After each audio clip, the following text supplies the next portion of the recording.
90. Hold that number for a moment before we go anywhere near a verse, because the number itself is the doorway into everything we are about to do together. 90 lessons, not 3, not 7, not the tidy handful that fits on a graphic and gets forgotten by Thursday. 90 separate turns of the same strange, honest, unflinching book, a book that sits in the middle of your Bible like a stone in a shoe, refusing to let you walk comfortably past it. Why 90? Because 90 is roughly the number of years in a long human life. 90 is what a person gets at the outside edge of things if the body holds and the mercies pile up and nothing catastrophic intervenes. Moses said in the 90th Psalm that the days of our years are 60 years and 10, and if by reason of strength they be 80 years, yet is their strength labor and sorrow. 70, 80, 90 if you are unusually favored and unusually stubborn. That is the whole allotment. That is the entire span in which you will do every single thing you are ever going to do. Every conversation, every meal, every argument, every reconciliation, every project you pour yourself into, every morning you wake up and decide once more to try. 90 lessons for 90 years, one turn of wisdom for every year you might be given. That is the shape of what is in front of you, and here is what those 90 lessons are going to do if you let them. They are going to rebuild, not decorate, not touch up, not gently adjust, but tear down to the foundation and rebuild. The way you see 3 things you have almost certainly been seeing wrong your entire adult life: time, work, meaning. The 3 load-bearing walls of a human existence. The 3 things you organize your calendar around, exhaust yourself over, and quietly panic about at 2 in the morning when the house is silent and your own thoughts are the loudest thing in the room. You have been taught to see time as a resource to be optimized. Ecclesiastes will show you it is a river you do not control. You have been taught to see work as the place where you build a monument that will outlast you. Ecclesiastes will show you the monuments fall, the names blur, and the man who comes after you may be a fool. You have been taught that meaning is something you construct out of achievement, accumulation, and being remembered.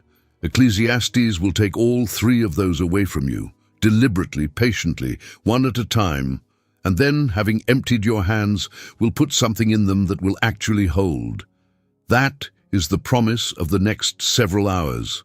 90 lessons, 1 book, and by the end of it, a way of seeing your own life that is older than every self-help system on earth, more honest than anything you will hear this week, and steadier than anything the world has ever offered you. Let me tell you what kind of book this is before we begin, because you need to know what you are walking into. Ecclesiastes is the most brutally honest book ever admitted into a sacred text.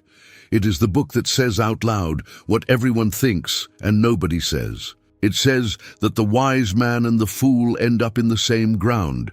It says that you will spend your life building something and hand it to someone who did not earn it and may not deserve it.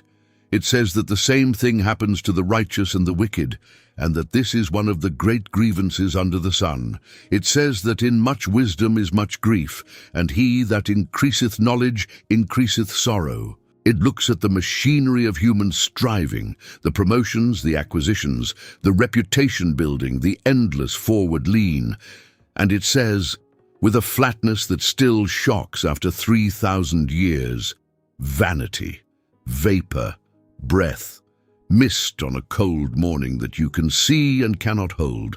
And yet, and this is the thing almost everyone misses, this is not a despairing book. It is not the diary of a cynic. It is not a long complaint. Ecclesiastes is a demolition performed by a builder. Every wall it knocks down is a wall that was going to collapse on you anyway. Every illusion it strips away is an illusion that was already costing you your peace. The preacher is not trying to make you miserable. He is trying to get you to stop building your one short life on ground that will not hold weight. And when he has finished clearing the site, when he has taken away achievement and accumulation and legacy and control and every other thing you were quietly counting on, he sets down in the rubble the only foundation that has ever borne the weight of a human soul. Eat your bread, drink your wine, do your work, love the person in front of you, fear God. This is the gift of God. This is your portion. That is not resignation, that is liberation. It only sounds like resignation to people who have never tried to live any other way. So here is what we are going to do. 90 lessons drawn from all 12 chapters of this book, moving through it with the unhurried care it deserves. We are not going to skim. We are not going to give you a list of tips. We are going to sit inside this text the way you sit inside a room until your eyes adjust and you begin to see what was always there in the dark. We will look at the Hebrew where the Hebrew matters. We will look at the world this book came out of, a world of terraced vineyards and slow oxen and unlit nights, where a man could stand still long enough to actually notice that the sun rises and hurries back to the place where it rose. We will follow the preacher's argument all the way down, and we will not flinch when it gets uncomfortable, because the discomfort is the medicine. And we will come out the other side with time, work, and meaning rebuilt, not as you wish they were, but as they actually are, which is the only ground on which peace has ever been possible. Before the first lesson, one small thing, and it will cost you a single tap. If, somewhere in the next few hours, one of these 90 lessons lands in a place you needed it to land, would you leave a like on this video? It's free. One tap on the thumbs up just below the video, and that's all it takes. Not for an algorithm. I want you to picture something more specific than that.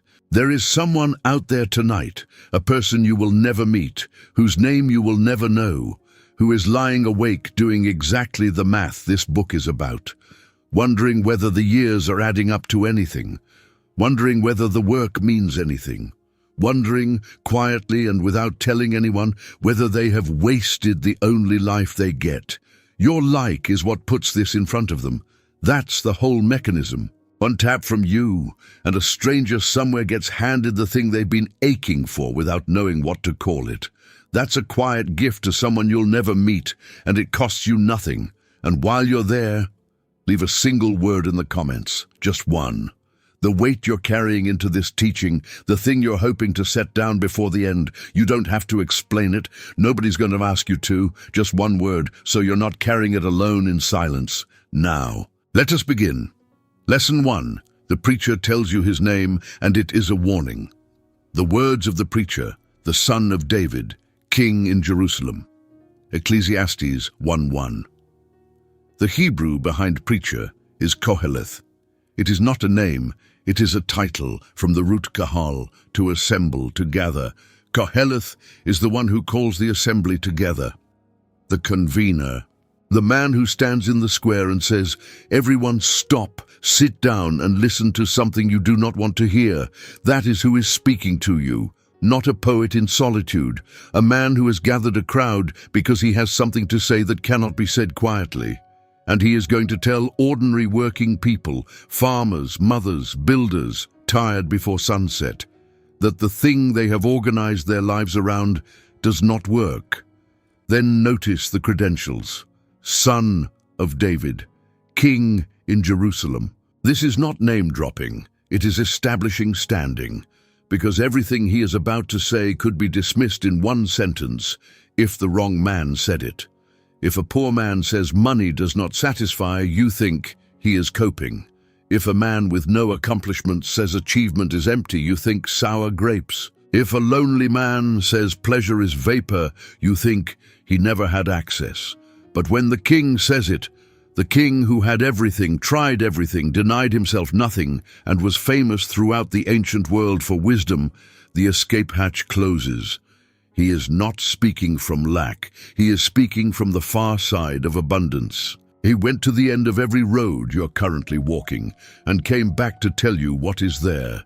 This is a man standing at the summit you're still climbing, shouting down about what is up here. That is the warning in the first verse.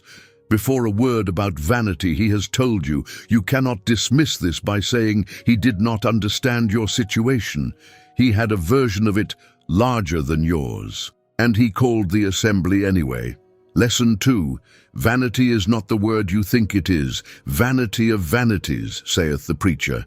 Vanity of vanities, all is vanity. Ecclesiastes 1:2.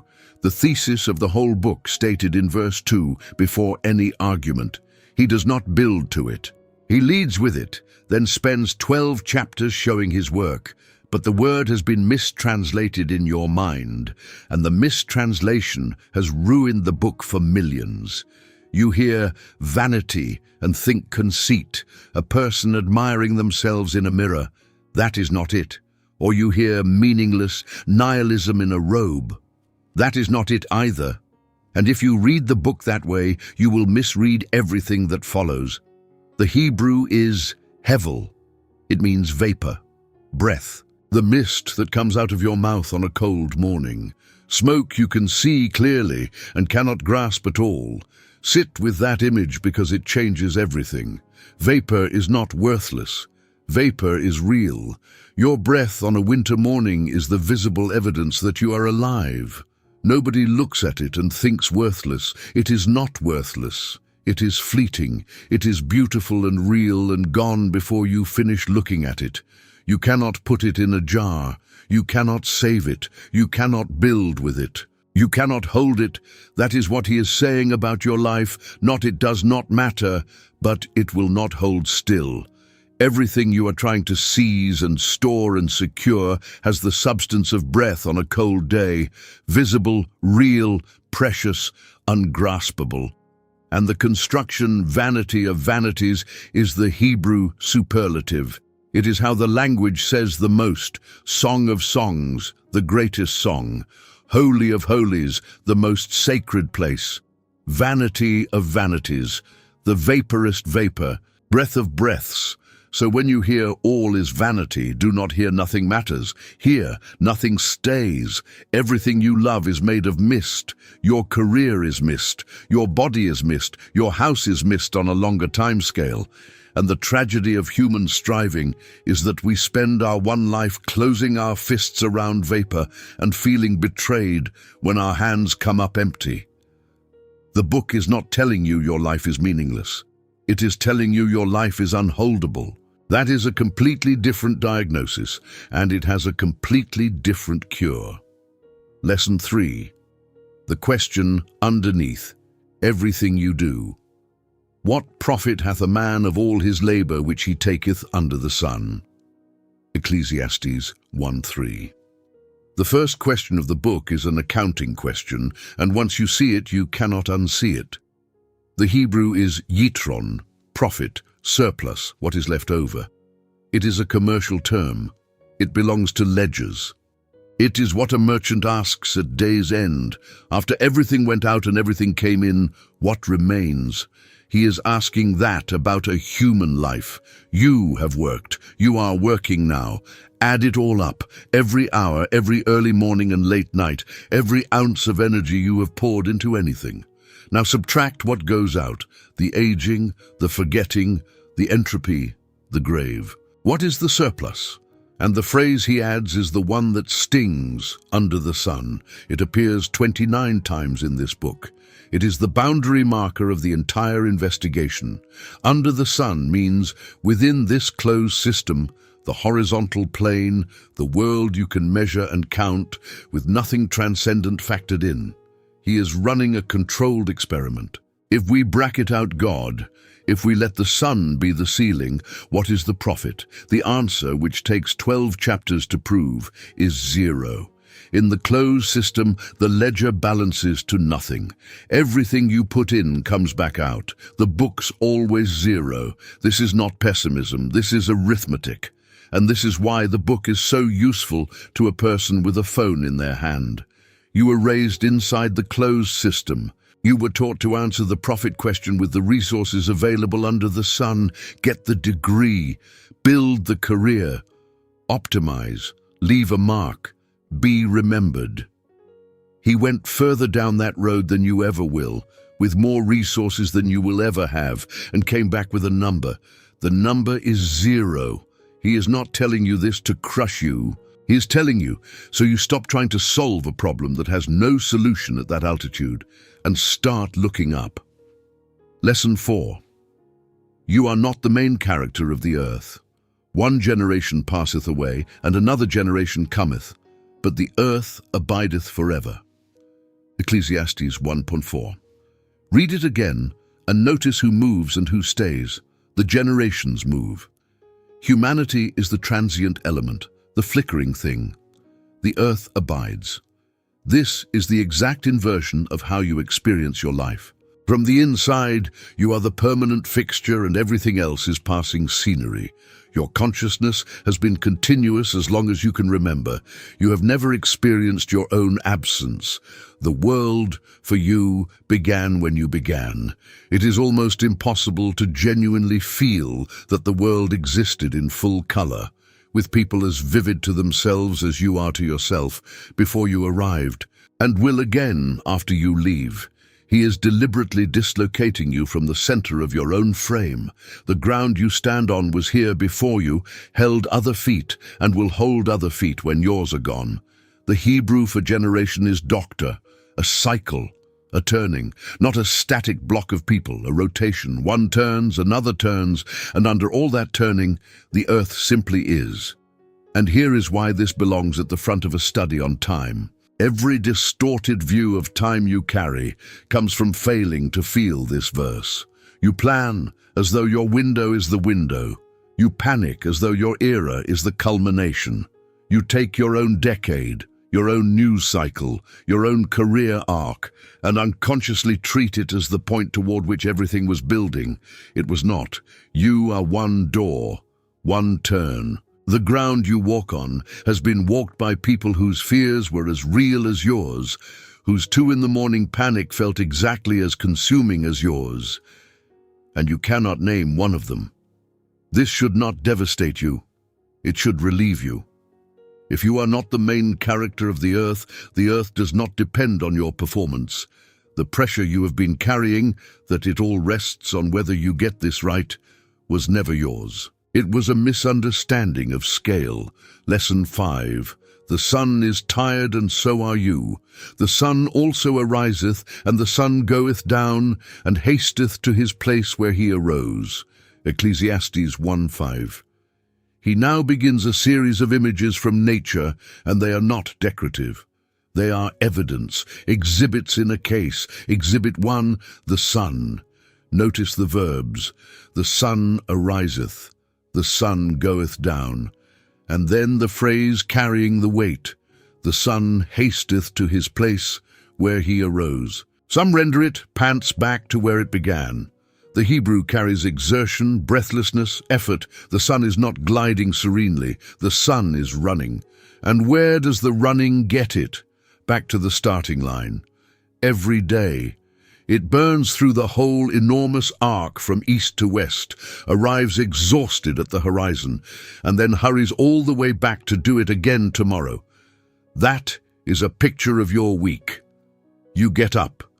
You exert yourself across the entire arc of the day. You arrive at evening depleted, and then, in the dark, without recognition, you travel all the way back to the beginning to start again. And what did the motion accomplish? Where is the sun today? Exactly where it was yesterday. Millions of miles of travel, same position.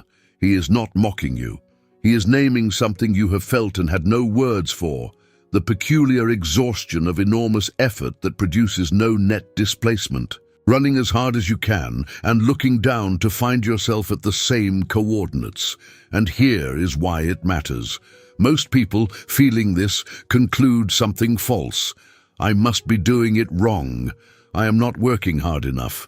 Someone else has found the trick. No, the sun does it too. The sun is the most powerful object you can see, and it also runs all day and ends where it started. This is not a defect in your method. This is the shape of life under the sun, and you will not fix it with a better system. Lesson 6. The wind goes in circles and calls. it progress. The wind goeth toward the south, and turneth about unto the north. It whirleth about continually, and the wind returneth again according to his circuits. Ecclesiastes 1:6, Exhibit 2, the wind. The Hebrew is almost dizzying. The words for turn and circuit repeat until the sentence itself begins to spin. Turning, turning, circuiting, returning. He is doing with syntax what the wind does with air. You feel the circling in the grammar before you understand it in the argument. And here is the observation. The wind is always going somewhere. That is its nature. It has direction, south then north. It is never idle, never without a heading. If you asked the wind where it was going, it would have an answer, and it never arrives. It only circuits. That is one of the most precise descriptions of a modern career ever written, by a man who had never heard of a career. You are always going somewhere. If someone asked where your life was headed, you would have an answer, a next step, a next role, a next season. There is always a south and then a north, and the movement is real. You are genuinely moving. You are busy. But look at the shape of the path. Is it a line or is it a circuit? His claim is that under the sun, all motion is circuit. It feels like a line from the inside. Every individual gust feels directional. But zoom out and the line closes into a circle. You changed jobs to escape a pressure and found the same pressure in a new building. You moved cities to start fresh and unpack the same self. You solved the problem consuming you, and a new problem of identical weight arrived within the month to fill the vacancy. Circuits, not progress. Motion that feels like advancement because it is genuinely motion. This is the first hard rebuilding of how you see time. Time under the sun is not a staircase you climb. It is a wheel you are inside of. And the sooner you stop expecting the staircase, the sooner you stop being bewildered that you keep passing the same scenery. Lesson 7. The rivers run, and the sea is never full. All the rivers run into the sea, yet the sea is not full. Unto the place from whence the rivers come, thither they return again. Ecclesiastes 1:7, Exhibit 3, the water. And this is the deepest of the three. Every river on earth is pouring itself into the sea, right now, continuously without pause for millennia, and the sea is not full. Stop there. All that pouring, all that emptying, and the level does not rise. The receiving vessel is never satisfied. You could pour every river on earth into it forever, which is exactly what is happening, and it would never be enough. Now let me tell you what that is a picture of, and it is not geography. That is desire. That is the thing inside you that receives everything you pour into it and remains at the end of the pouring exactly as unfull as before. You got the thing you wanted, remember. The thing you were certain would settle it. You got it, and the level did not rise. Within weeks, sometimes days, the wanting reconstituted itself at full strength and repointed at a new object. Every river you have run into your own sea disappeared without a trace. The promotion, the house, the number in the account, the recognition, the thing you were sure would be the last thing, all poured in. And the sea is not full. Here is why this is the most important verse in the chapter. It explains why your strategy cannot work, even in principle. Your strategy is more. If the sea is not full, pour another river, bigger river, and he is telling you, with the authority of a man who tried it at a scale you cannot imagine, that the sea's unfullness is not a volume problem. It is a nature problem. That basin was not built to be filled by rivers. You could redirect the Amazon into it and it would not rise, because you are trying to fill an infinite vessel with finite water. And the last line is almost merciful. Unto the place from whence the rivers come, thither they return again. The water goes back. Even the pouring is a circuit. You are running the same water through the same loop, forever, and calling it a life. There is only one solution to a sea that cannot be filled by rivers, and it is not a better river. It is discovering what that sea was shaped for. He will get there, but not yet. He is not finished demolishing. Lesson 8. The reason. Words fail you. All things are full of labor. Man cannot utter it. The eye is not satisfied with seeing, nor the ear filled with hearing. Ecclesiastes 1:8. Here is a verse for the thing you have been unable to explain to anyone. All things are full of labor. The Hebrew yagea means wearisome, worn out with effort. Everything is tired. And then, man cannot utter it. There is a weariness woven through everything, and human language cannot get around it. The words will not stretch far enough. You have experienced this. You have sat across from someone who loves you, and they asked what was wrong, and you opened your mouth to explain the weight, and nothing came out that was accurate. You said, "I'm just tired," and it was true and catastrophically insufficient. The heaviness you were trying to describe was too structural, too woven into the fabric of everything to be handed across a table in a sentence. He is telling you that failure is not your failure. You are not bad with words. The thing genuinely cannot be uttered. And then he explains why, in two of the most economical clauses in Scripture. The eye is not satisfied with seeing, nor the ear filled with hearing. The eye, the most voracious organ you have. It has taken in images your whole life. Every face, every sunset, every screen, millions of them. Is it satisfied? Is there a point where it says, "Enough, I have seen sufficient beauty"? Show it the most beautiful thing on earth, and within 90 seconds, it is looking for the next thing. The eye is a river running into a sea that is not full. The ear, the same. Every song, every voice. Filled, never. Still hunting. Your senses are unfillable openings in an unfillable vessel. That is the design. And the reason you cannot put the weariness into words is that the weariness is this, the permanent condition of being an unsatisfiable creature in a world of finite objects. You cannot say it because it is not a thing that happened to you. It is the shape of you. Lesson 9. There is no new thing, and that includes your crisis. The thing that hath been, it is that which shall be, and that which is done is that which shall be done. And there is no new thing under the sun. Ecclesiastes 1:9. This is the verse people quote to sound world-weary at parties. It deserves better. On its face, it seems false. What about the internet, antibiotics, the smartphone in your hand? But he is not making a claim about technology. He is making a claim about the human situation, and he is right, and the rightness of it is one of the most useful things you will ever internalize.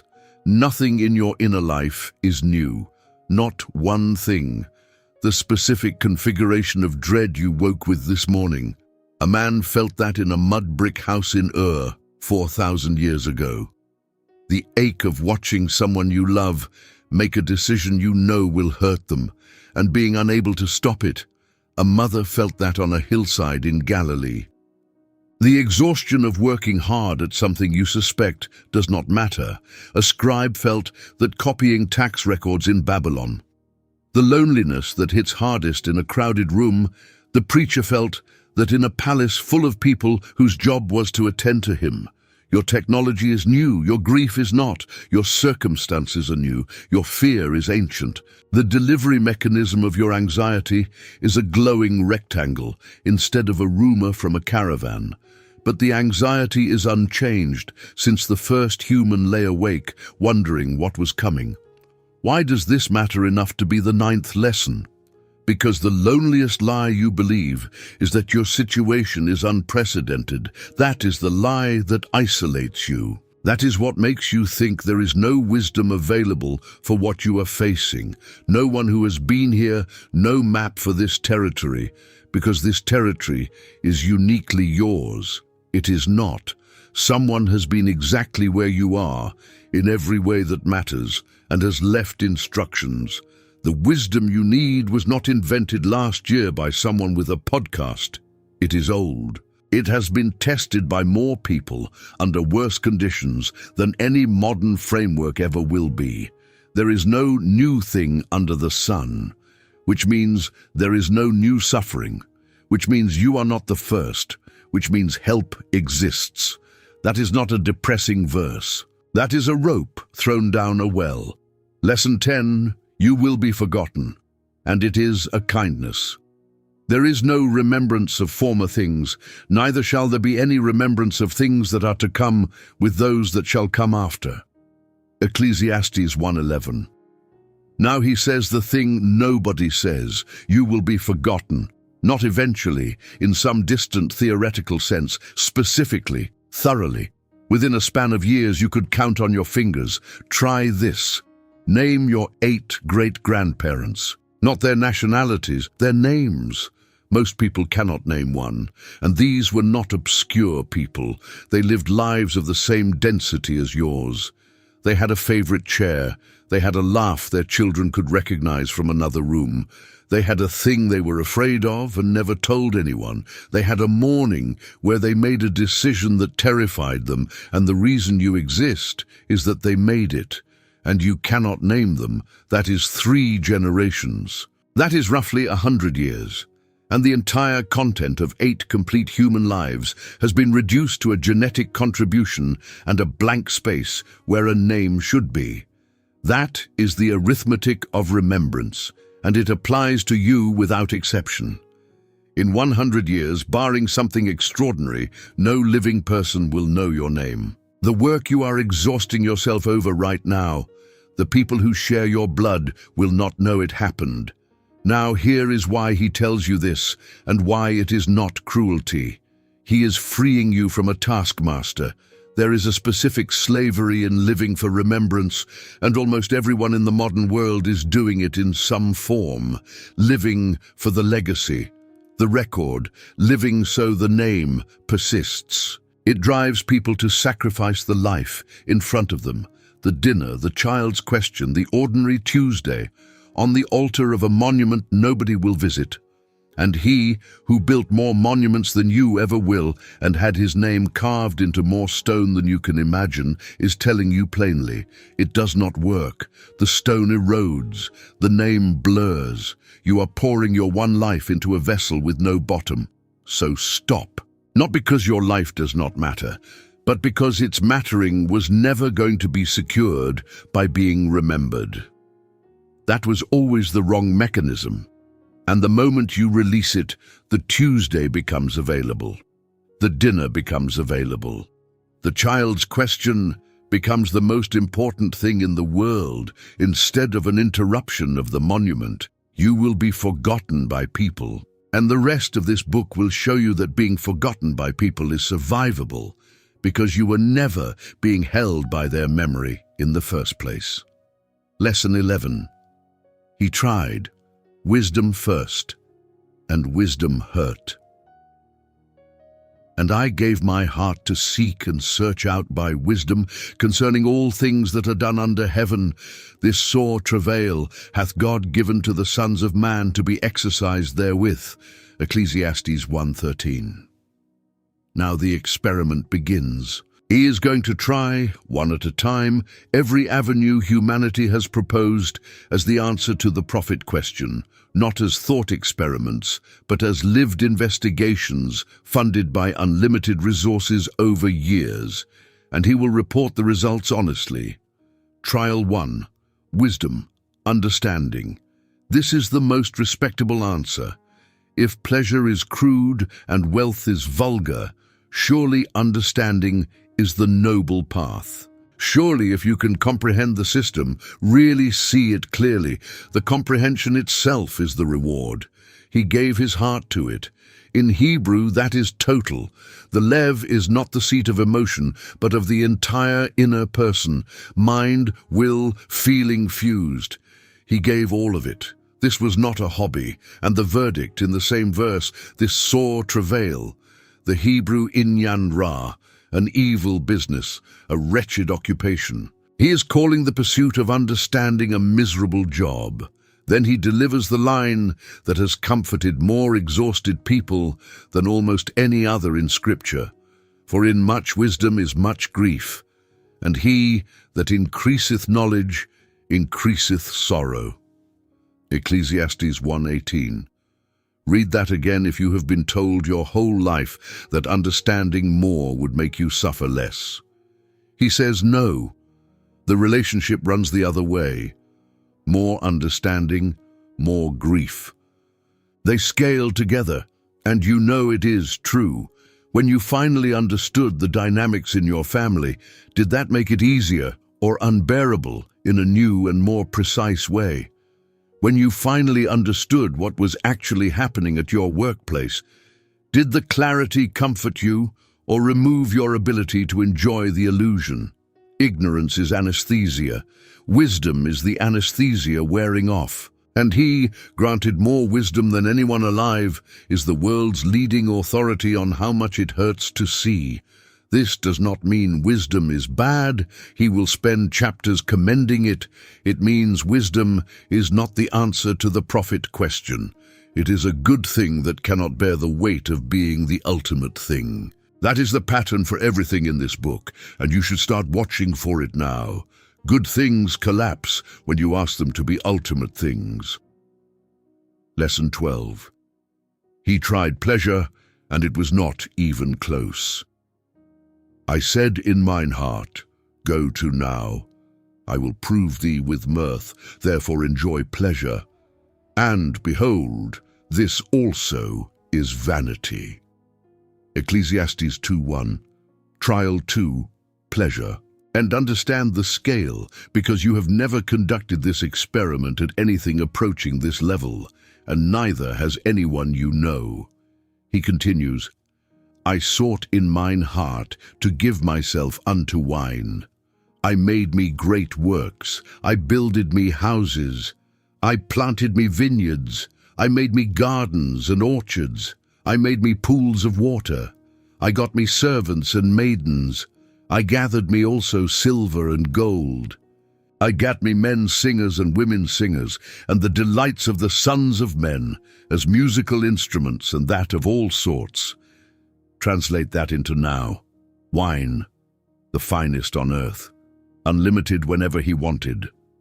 Great works, construction at the scale of national infrastructure, houses, plural, each a palace, vineyards, not a hobby, an industry. Orchards with every kind of fruit tree in existence, which in the ancient world meant importing species from across the known earth at ruinous expense, simply because he wanted to watch them grow.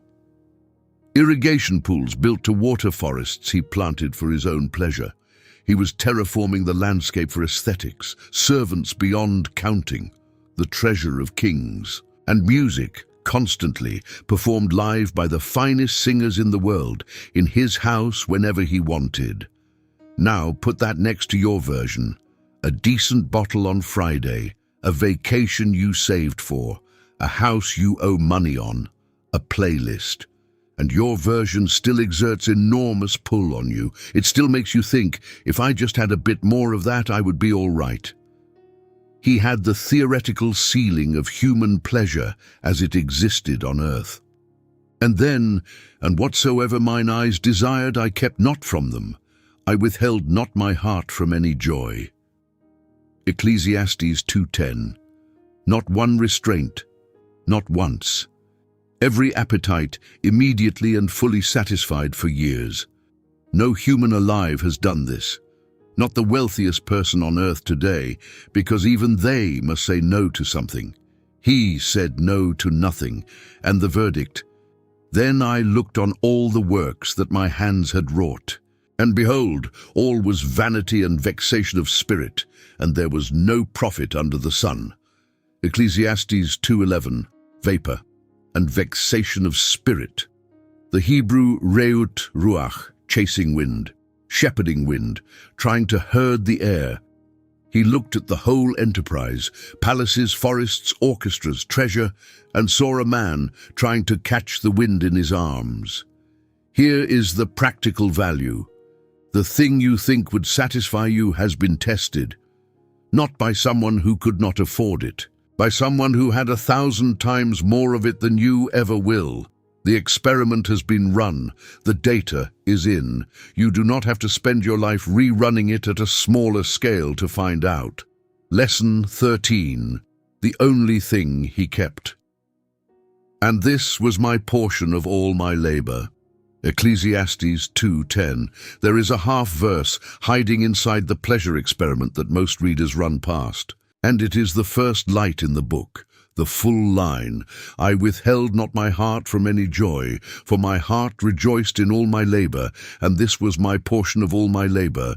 This was my portion. The Hebrew is chelek. Learn it now. It recurs through the whole book. Chelek is your allotted share, the parcel of land assigned to a family when Israel divided the territory. Not the whole country, your portion. Now notice what he identifies as his. Not the palaces, not the gold, not the vineyards or the forests or the singers. Those, he has just said, were vapor and wind chasing. His portion was this: my heart rejoiced in all my labor.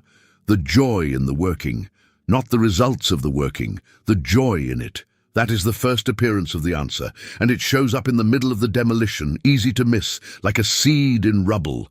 Everything he built was vapor.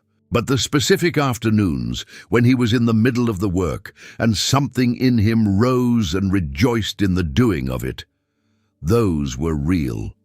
Those were the only surplus the entire enterprise produced. Sit with that, because it inverts everything.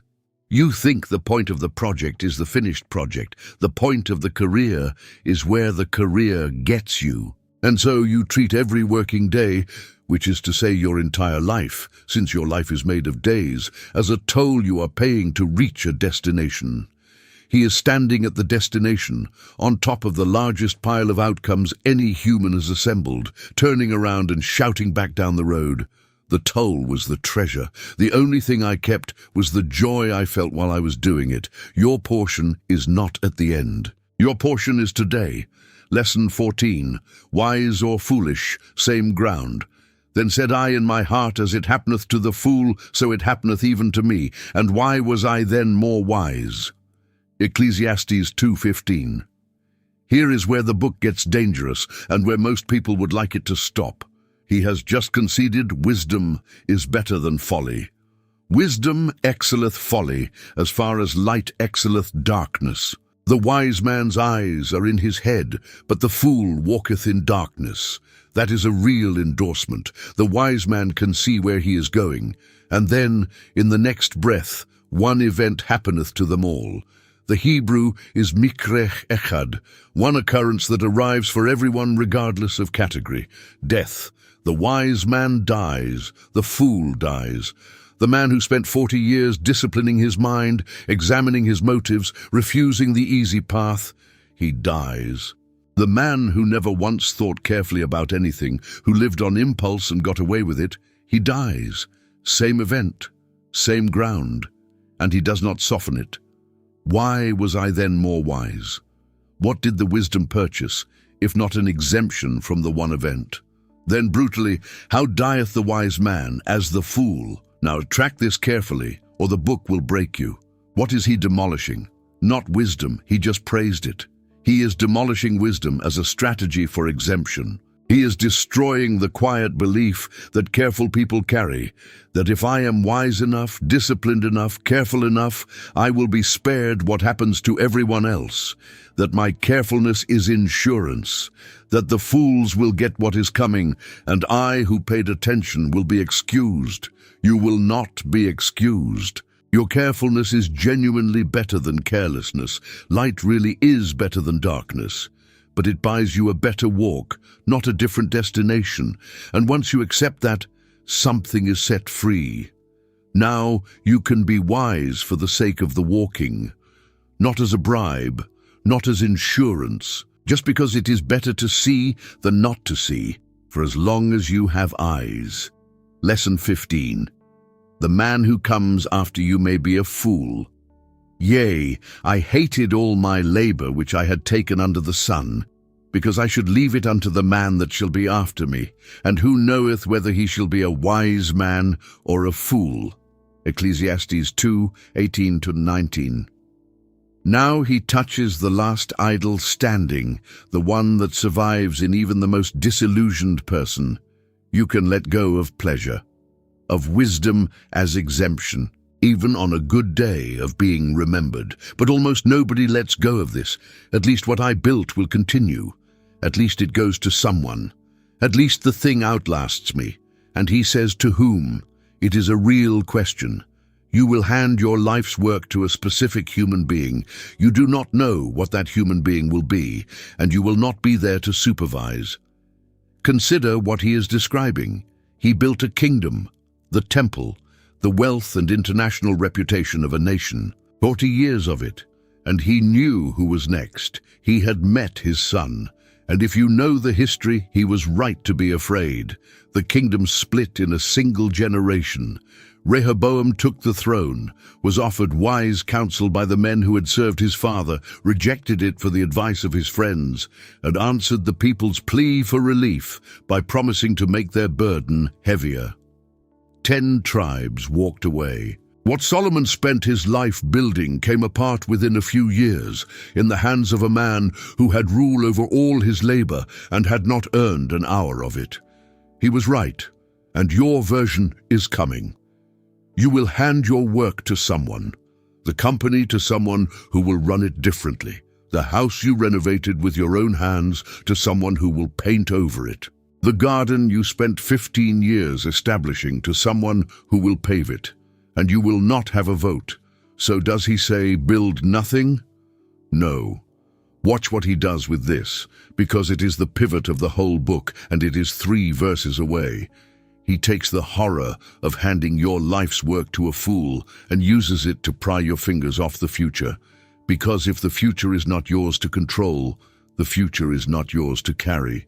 And if it is not yours to carry, you are allowed to put it down and live today. Lesson 16. The first answer, eat your bread. There is nothing better for a man than that he should eat and drink, and that he should make his soul enjoy good in his labor.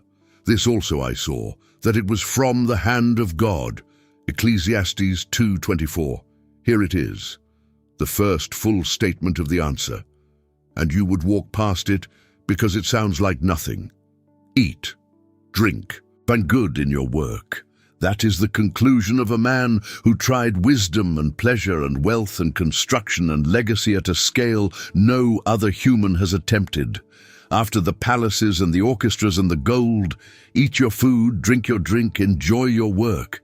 If you are disappointed by that, you have understood it correctly, and you are exactly where he wants you. Because you wanted something bigger.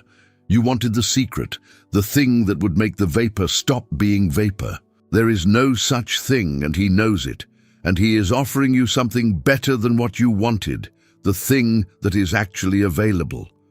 But look at the last clause, because without it this is hedonism, and with it, it is the whole gospel of the book. This also I saw, that it was from the hand of God. The bread on your table is not a biological necessity you are grimly refueling with. It is a gift placed in your hands by a person. The work in front of you, tedious, ordinary, unglamorous, was handed to you. The whole of your small daily existence, which you have been treating as the boring background against which the real significant part of your life is supposed to eventually happen, is a series of specific gifts from the hand of God. This is the rebuilding of meaning in one verse. You've been trying to construct meaning, build it, achieve it, assemble it out of accomplishments. He says, you cannot construct it. It is not a construction project, it is a reception project. Meaning is not built. It is received in ordinary quantities on ordinary days in the form of bread and water and work. And the only thing between you and it is that you are too busy building to notice what is being handed to you. The tragedy of the achievement-driven life is not that it fails. It is that it succeeds at the wrong thing while your portion sits on the table getting cold. Lesson 17. To everything. There is a season. To everything there is a season and a time to every purpose under the heaven. Ecclesiastes 3:1. Everyone knows this verse. Almost nobody understands what it is doing. It has been sung, printed on cards, read at funerals, and reduced to something vaguely reassuring, a cosmic pat on the shoulder. There is a time for everything. It will all work out. That is not what it says. This verse is not a comfort, it is a constraint. The Hebrew zeman means an appointed time, fixed, set, determined, appointed by whom, not by you. That is the entire point of the passage. You do not get to choose the season. You get to recognize it. This is the second great rebuilding of how you see time, and it lands on the modern mind like a hammer. You were raised to believe time is a resource you manage. Your entire relationship to it is administrative. You have systems, you block, you optimize. Everything around you says that if you are sufficiently intentional, you will bend time to your purposes.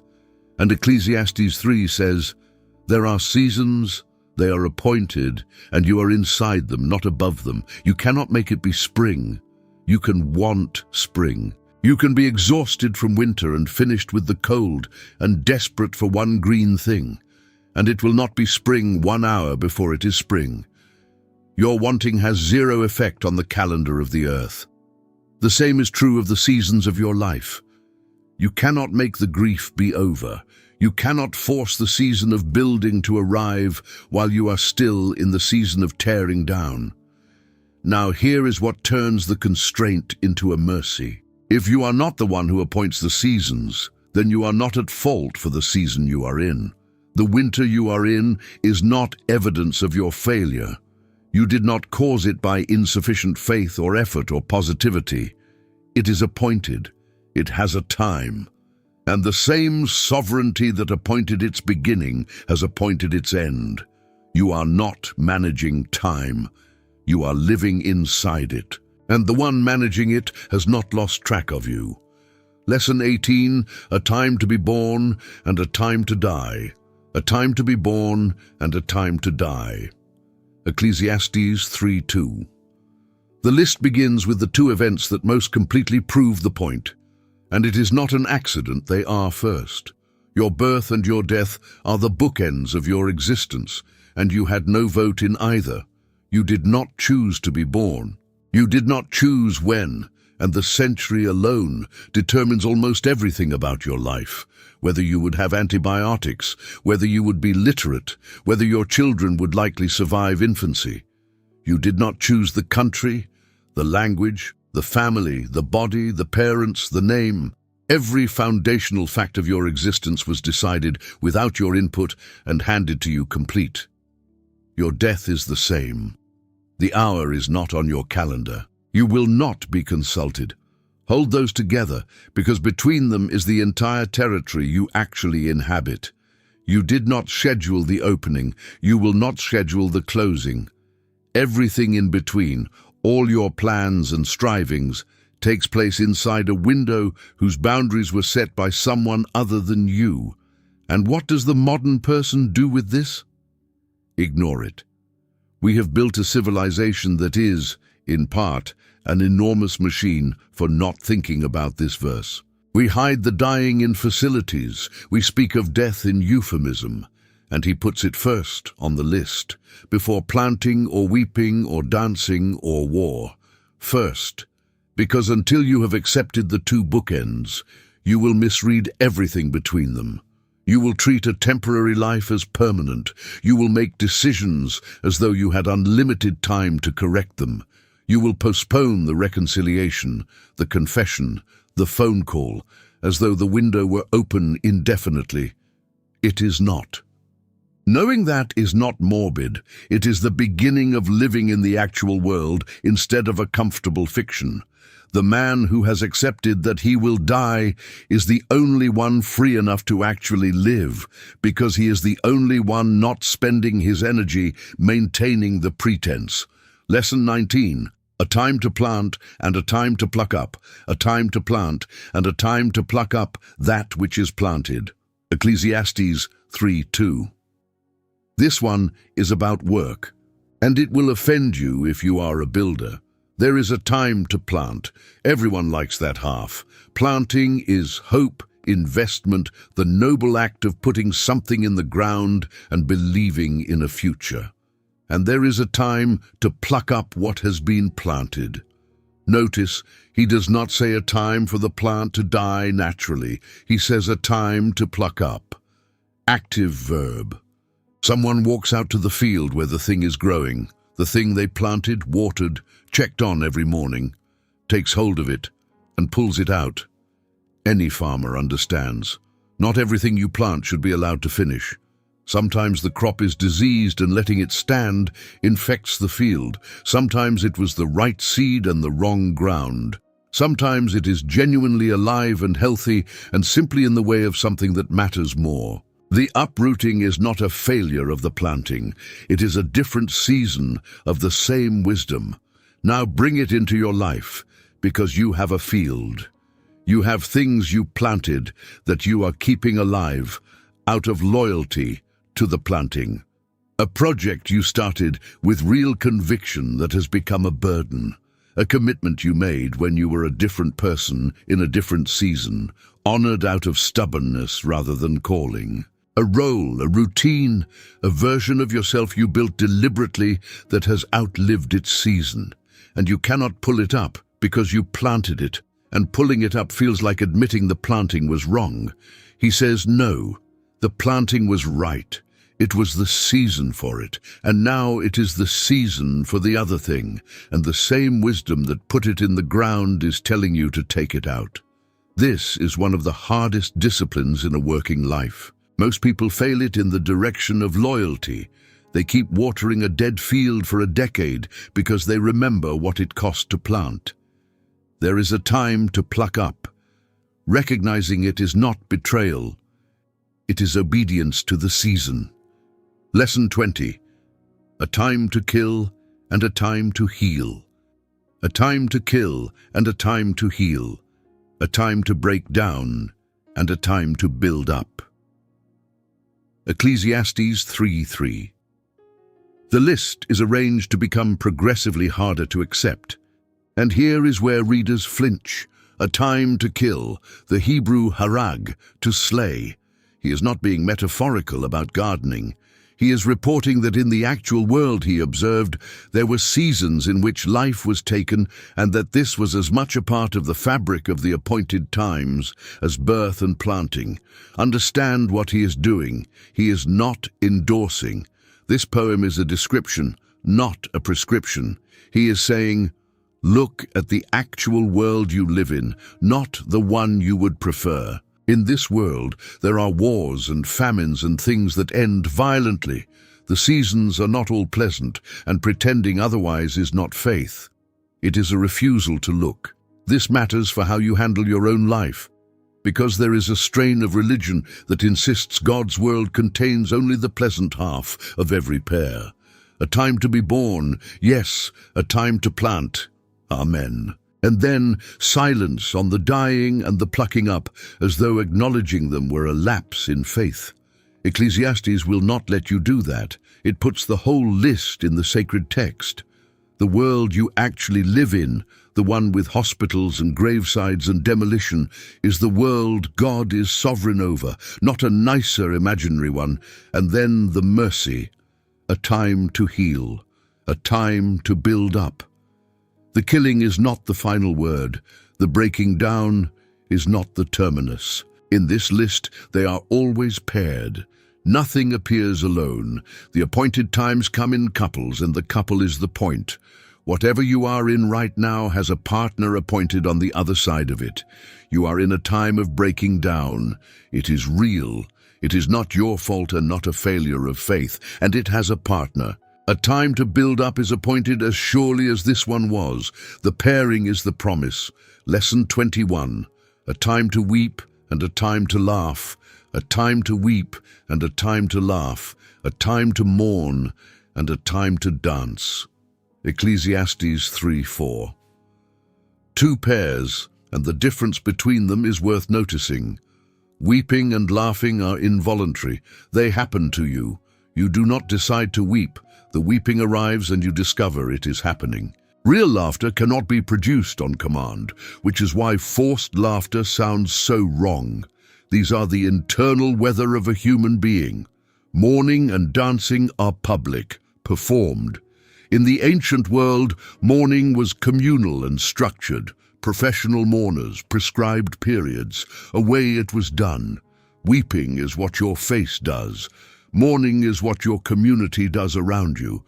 So the verse covers both the private and public dimension of grief and joy, and it says both have appointed times. Here is the weight of this: you are not permitted to skip the weeping. We live in a culture that has decided grief is a problem to be solved rather than a season to be inhabited. There is enormous pressure, social, often religious, which makes it worse, to move through it efficiently. To be all right, to find the silver lining by an appropriate deadline, to not make people uncomfortable for too long. And so people compress the season of weeping into a weekend and spend the next 15 years dealing with the consequences of grief that was never permitted to run its course. He says there is a time to weep, an appointed, legitimate, God-established season. It is not an interruption of your real life. It is a chapter of it with the same standing as any other, and it will end. A time to laugh is appointed too, and the fact that you cannot currently imagine it does not affect its arrival. People in the season of weeping consistently believe laughing is over forever. That is what the season does to your perception. Winter makes it impossible to believe in July. And then July arrives on schedule, without asking whether you believed in it. Do not rush your weeping. Do not despair of your laughing. Both are appointed, and neither is asking your permission. Lesson 22. A time to embrace and a time to refrain. A time to embrace and a time to refrain from embracing. Ecclesiastes 3:5. There is a season for closeness, and there is a season for distance. This will make you uncomfortable because we have absorbed a doctrine that closeness is always the good and distance is always the failure. Reconcile, restore, reach out, never give up on anyone. There is truth in that. But he who is not sentimental says, there is also a time to refrain. There are seasons in which the loving act is distance. There are people for whom your nearness is not a gift, but an occasion, for whom your presence enables the thing destroying them.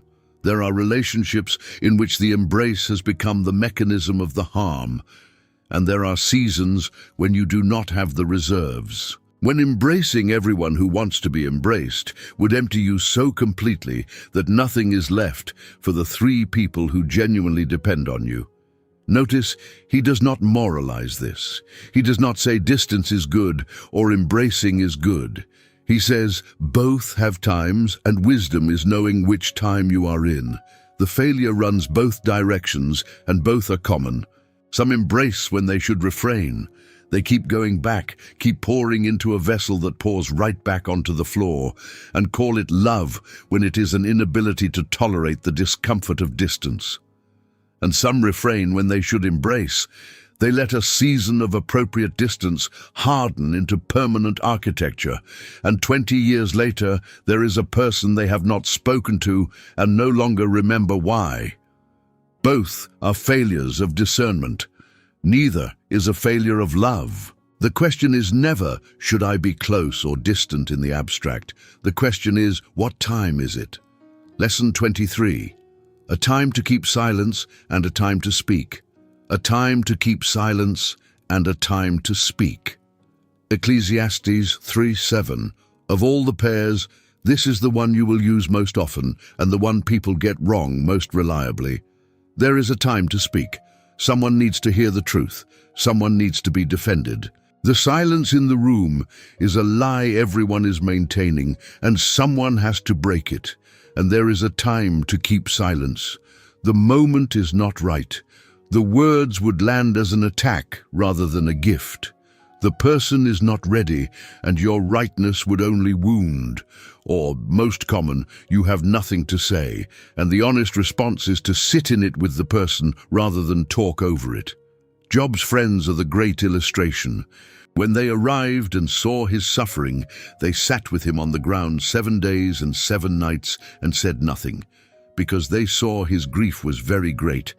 That was the finest thing they ever did.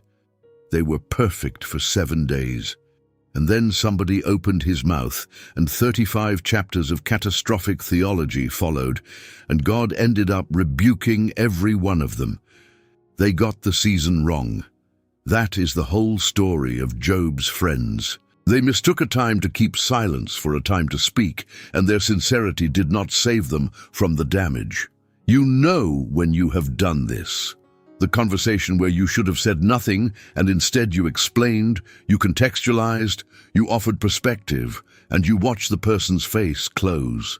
And you know the other one, where you should have spoken and did not, where the words were right there and you swallowed them because it was easier, and the moment passed and never returned. Wisdom is not knowing what to say.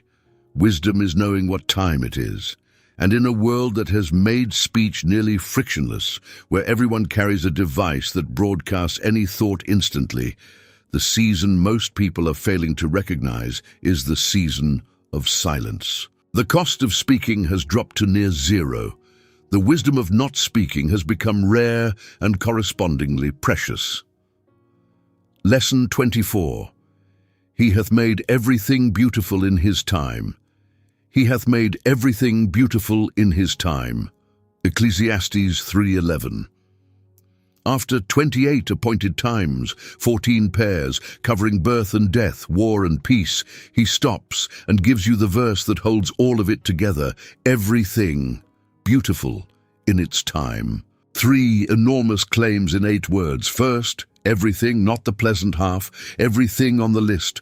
The dying, the plucking up, the killing and the breaking down and the weeping. He is not saying God made the good parts beautiful and we must endure the rest. Every item on that list has a beauty, including the ones you would remove if you could. Second, beautiful. The Hebrew Yafeh. Lovely, fitting, appropriate. It carries both aesthetic beauty and the sense of fitting rightly. Like a stone that fits exactly into a gap in a wall. The thing is beautiful because it is right for its place. Third, in his time. Here is the key. The beauty is not visible from everywhere. It is visible in its time, which means out of its time, it does not look beautiful at all. That is why your life is confusing. You are looking at the events of your life out of season. You are examining a season while inside it, from a vantage point that cannot see its fittingness. Of course, it does not look beautiful. A stone in a mason's hand looks like a rock. A stone in the wall it was cut for looks inevitable. Same stone, different visibility. The thing you cannot make sense of right now, the loss, the interruption, the thing that broke and did not get fixed, is not ugly. It is out of season, viewed from inside by a person who does not have the vantage point. That is not a failure of your faith or your intelligence. It is a fact about where you are standing. He is not telling you to pretend the winter is spring. He is telling you the winter is beautiful and you cannot see it yet, and that the inability is structural, not spiritual. Lesson 25. He has put eternity in your heart. He hath set the world in their heart, so that no man can find out the work that God maketh from the beginning to the end. Ecclesiastes 3:11. This is the most important verse in the book, and the King James translation obscures it. The Hebrew rendered world is olam. It does not primarily mean world, it means eternity. Everlasting, the vanishing point of time in both directions. God has put eternity in the human heart. Stop and look at what has just been explained. Every single thing this book has diagnosed, the sea that is not full, the eye that is not satisfied, the restless circuiting, the unsatisfiable appetite, the exhausting inability to be content with any finite thing, all of it is explained in one clause. You have eternity inside you. That is why nothing under the sun fits. That is the entire mechanism. You are a creature with an eternity-shaped cavity in your chest, and you have spent your life trying to fill it with objects that have expiration dates. Of course, the sea is not full. You are pouring temporary rivers into an eternal basin. Of course, the eye is not satisfied. It is looking for something everlasting and being shown finite things. Of course, the house, the promotion, the number did not do it. Not because they are bad, because they are small.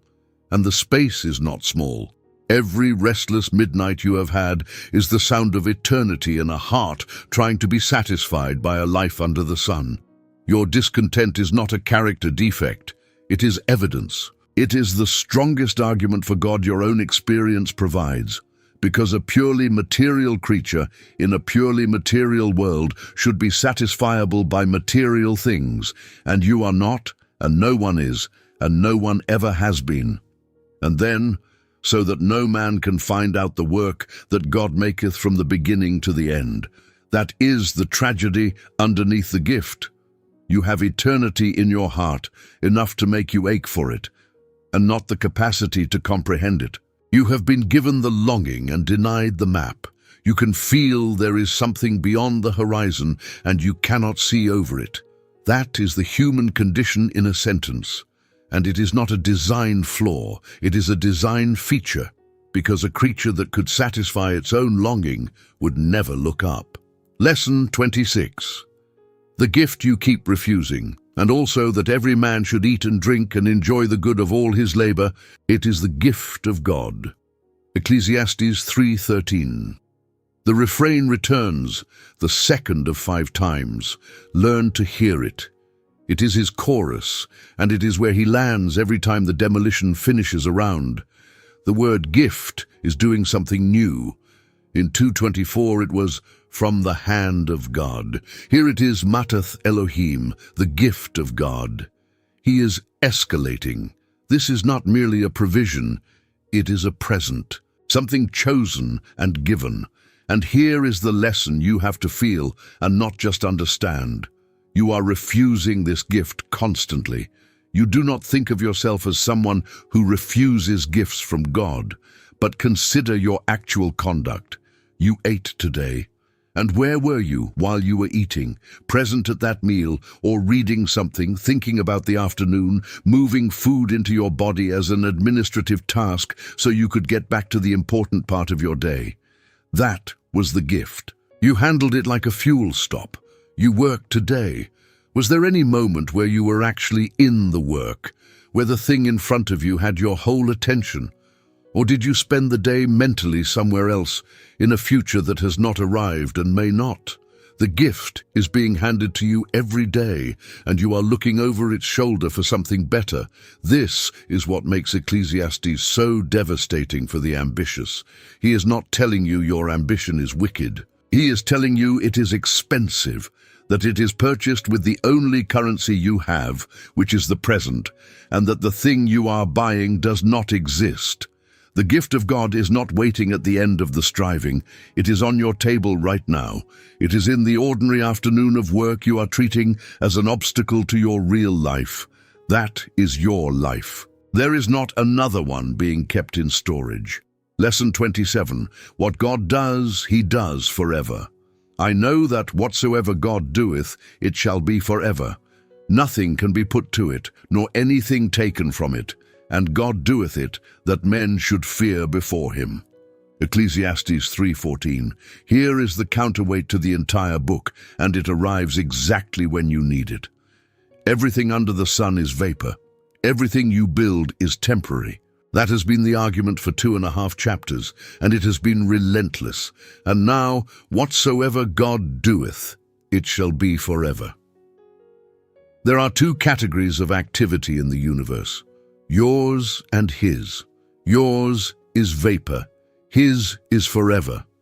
And the entire question of whether your life amounts to anything is the question of which category your life is participating in. Look at the precision. Nothing can be put to it, nor anything taken from it. What God does is complete. It admits no improvement and suffers no diminishment. You cannot add to it, which means your contribution is not needed to complete it, and you cannot take from it, which means your failure cannot damage it. Read that again if you are tired. If you are the kind of person who has been carrying the weight of outcomes, nothing can be added to what God does. So your frantic effort is not what is holding it together. Nothing can be taken from it, so your worst failure did not break it. And then the hinge of the verse and of the book. And God doeth it, that men should fear before him. That is why. The vapor nature of everything under the sun is not an accident or a defect. It is designed, and the purpose is that you would look up. If your achievements were permanent, you would worship them. If your work outlasted you, you would rest in it. If the sea could be filled, you would never look past it. The reason the rivers run and the sea is not full is that God has arranged the world so no created thing can bear the weight of your soul. So that eventually, having tried everything, you would turn to the only thing that does not evaporate. The vapor is a mercy. It is God refusing to let you settle for anything less than himself. Lesson 28. The injustice he refuses to explain. And moreover I saw under the sun the place of judgment, that wickedness was there, and the place of righteousness, that iniquity was there. Ecclesiastes 3:16. He now walks into the courthouse, and what he finds there he refuses to explain away. The place of judgment, the courtroom, the one institution designated to make things right. And what is there? Wickedness. The corruption is in the place designed to remove corruption. The rot is inside the mechanism built to stop rot. And the place of righteousness, the temple, the assembly of the faithful. And what is there? Iniquity. He is not describing a broken world in general. He is describing the sickening discovery that the places you were told to run to for justice are themselves unjust, that the court is bought, that the institution existing to protect the vulnerable is being used to harm them. If you have experienced this, you know it is a category of pain distinct from ordinary suffering. When you are wronged by a wicked person, that is bad. When you are wronged by the system built to protect you from wicked people, something deeper breaks. You lose more than the case. You lose the flaw. And notice what he does not do. He does not explain it. He does not offer a theodicy. He does not tell you the judge had a difficult childhood or that it will all make sense someday. He looks at it, names it precisely, and lets it stand in the sacred text as an unresolved grievance. That alone is worth something enormous to a person who has been through it. Your Bible contains a verse saying the courts are corrupt and the temples are corrupt, and the preacher saw it and had no tidy answer. You are not being gaslit by your own scripture. The book knows.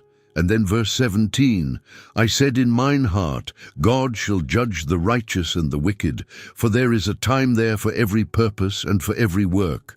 There is a time there, not here. His answer to injustice under the sun is not that it will be resolved under the sun. It will not. His answer is that there is a court above the sun, that it is not corrupt, and that every work will come before it. That is not satisfying to a person who wants justice this year. But it is true, and he would rather hand you a true bitterness than a sweet lie. Lesson 29, you are a beast, and knowing it will help you. For that which befalleth the sons of men befalleth beasts, even one thing befalleth them. As the one dieth, so dieth the other. Yea, they have all one breath, so that a man hath no preeminence above a beast. Ecclesiastes 3:19. This is the verse people wish were not in the Bible. Watching the corruption of the courts, he follows the logic to its flaw. From where I am standing, under the sun, I cannot tell the difference between a man and an animal. Look at his evidence. One thing befalls them both, death. They have all one ruach, one breath, one animating wind. Put a man and a dog in the same field and wait long enough, and you will have two skeletons doing exactly the same thing. And then verse 21, one of the most remarkable moments of intellectual honesty in Scripture. Who knoweth the spirit of man that goeth upward, and the spirit of the beast that goeth downward to the earth? Who knows? He does not claim to. He believes it. The book will end with the spirit returning to God who gave it. But here, operating strictly under the sun, working only with observable evidence, he says, I cannot prove it. From down here, I cannot demonstrate the difference. Nobody can see the spirit go up. It is not available to observation. Why would a wisdom teacher say this out loud? Because he is doing something almost no religious voice will do, refusing to overclaim, refusing to tell you he has evidence he does not have. He would rather stand in the honest dark with you than hand you a flashlight with no batteries in it, and there is a strange mercy in the beast comparison. The animal does not have your problem. It eats when hungry and sleeps when tired, and does not lie awake at 3 in the morning auditing its own significance. The animal is entirely at home under the sun. It is not restless. It is not haunted. It does not have eternity in its heart. You do. And that is the difference he cannot see and cannot prove and knows anyway, not from the observable evidence, but from the ache. The very restlessness tormenting you is the thing separating you from the beast. Your misery is your credential. Lesson 30. The tears of the oppressed are no comforter. So I returned and considered all the oppressions that are done under the sun, and behold the tears of such as were oppressed, and they had no comforter. And on the side of their oppressors there was power, but they had no comforter. Ecclesiastes 4:1. Notice what he says twice. They had no comforter, and again, they had no comforter, twice in one verse. That is not a stylistic accident. In Hebrew, repetition is emphasis, and he is not a careless writer. He says the thing, then says it again, because once was not enough to carry the weight. Here is what he saw. Not oppression in the abstract, as a social problem. The tears. He got close enough to see actual water on actual faces. And what he could not get past, what made him repeat himself like a man in shock, was not the power of the oppressors. It was the absence of anyone standing next to the oppressed. Nobody was there. That is the horror. Not that the strong were strong, but that in the entire scene there was not one person on the other side, no advocate, no one holding a hand. The suffering was total and unaccompanied. This is a verse for you, if you have noticed the same thing, that in the worst season of your life, what surprised you was not the pain. You had some expectation of pain. What surprised you was how alone you were in it, how the phone did not ring, how people you were sure would show up did not, how the crisis, which you assumed would gather your community around you, revealed how few people there actually were. He saw that 3,000 years ago and could not stop saying it. What is this doing in the sacred text? 2 things. First, it tells the crushed person their experience has been seen and recorded and taken seriously by God, in writing, in a book that survived 3 millennia. Your loneliness in suffering is not invisible. It is in the canon. And second, it is an assignment, because the terrible thing here is not the oppression. It is the vacancy, and that vacancy has your name on it. Somewhere near you, right now, is a person with tears and no comforter, and he has just told you exactly what is missing. It is not a policy, it is not a system, it is a person willing to stand there. Lesson 31. All labor comes of envy. Again, I considered all travail and every right work, that for this a man is envied of his neighbor. This is also vanity and vexation of spirit. Ecclesiastes 4:4. Here is one of the most uncomfortable diagnoses in the book, and if you sit with it honestly, it will explain your career to you. He looked at all the work being done in the world, including the right work, the good and skillful and admirable work, and found underneath it a single engine: envy, rivalry. The Hebrew kina covers both jealousy and competitive zeal.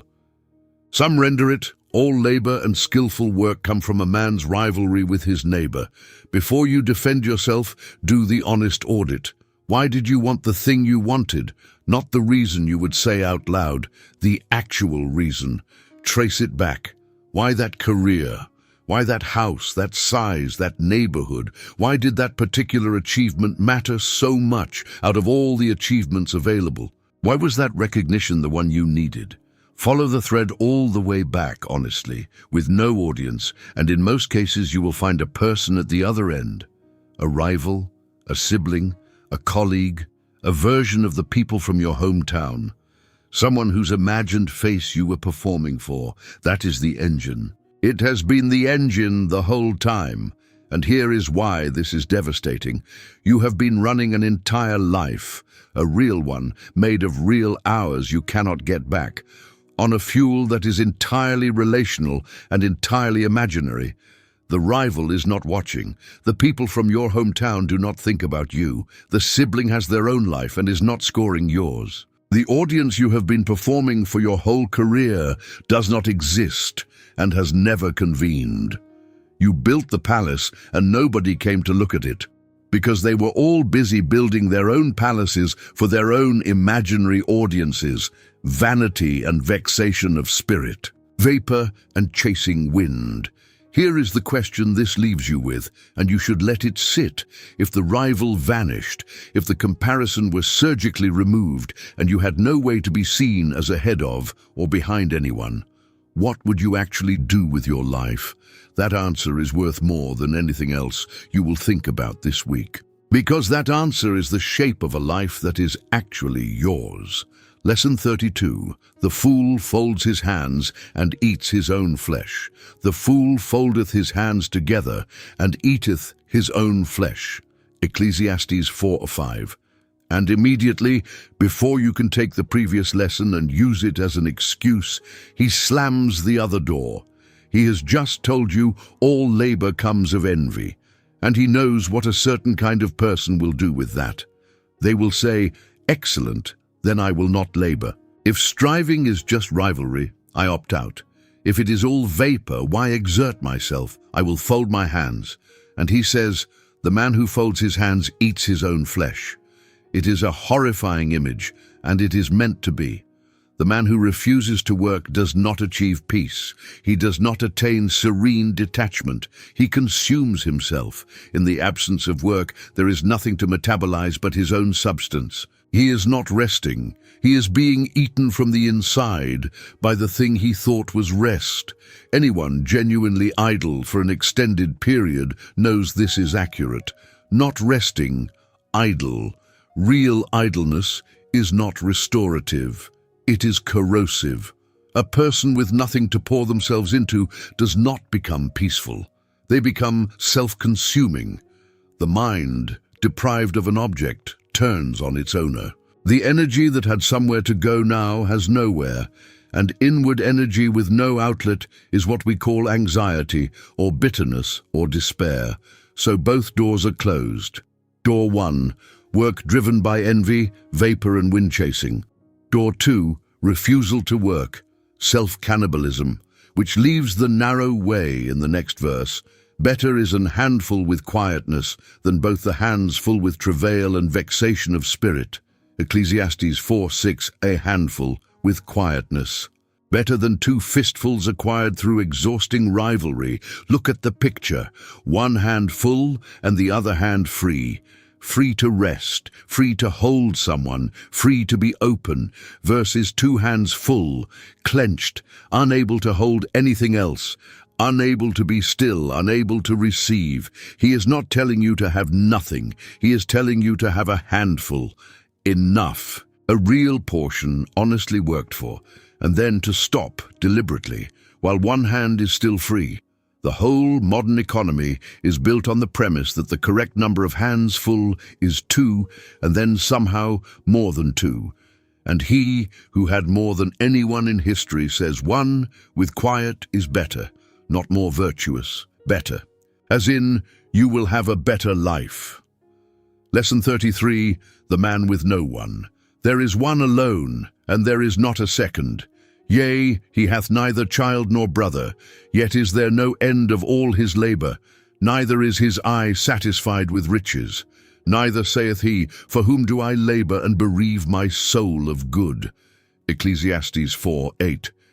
He introduces a character, and the character is a warning, and there is a real chance the character is you.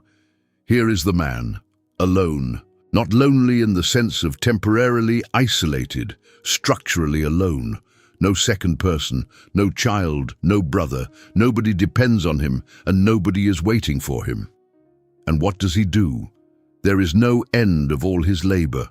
He works without limit, because there is no one to stop for.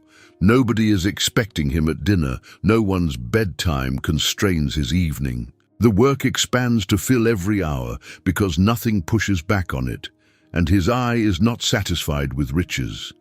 There it is again, the eye that cannot be filled, the sea that never rises. And then the line that is the whole point, written as a question he never asks. Neither saith he, For whom do I labor, and bereave my soul of good? He never asks. That is the tragedy. Not that he has no answer, that the question has never occurred to him. In decades of relentless work, he has never stopped to ask the most obvious question available: who is this for? And bereave my soul of good is one of the saddest phrases in Scripture. He is bereaving his own soul, robbing it. He is the thief and the victim in the same sentence. He is stealing good from himself and delivering the proceeds to nobody, because there is nobody. Now here is why. This is not just a portrait of an ancient miser. Consider how many people you know who have built exactly this life while surrounded by people. The man who has a family and functions as though he does not, who works the hours of a man with no one waiting, who has never asked for whom he labors, who is bereaving his own soul of good and also bereaving 4 other souls in the same house. He is not alone in the census. He is alone in the structure of his days. Ask the question, out loud today, for whom do I labor? If the answer is a name, that name should be visible in your calendar. And if it is not, your calendar is lying about what your life is for. And if the answer is nobody, if you trace the labor back and find no one at the end of it, you have found the most important problem in your life, and he has just handed you the diagnosis for free. Lesson 34. 2 are better than 1. 2 are better than 1, because they have a good reward for their labor. For if they fall, the one will lift up his fellow. But woe to him that is alone when he falleth, for he hath not another to help him up. Ecclesiastes 4:9-10. Having shown you the man with no one, he gives the remedy in the most unsentimental terms imaginable. Notice he does not say 2 are nicer than 1. He says 2 are better. The argument is functional. He is making an engineering case. If they fall, the one will lift up his fellow. Note the if, not in case, not should the unlikely occur. He assumes the fall. It is a stipulated fact of the model. You will fall. That is not the variable. The only variable is whether someone is standing there when it happens. And then, woe to him that is alone when he falleth. That is not a moral judgment on solitary people. It is physics.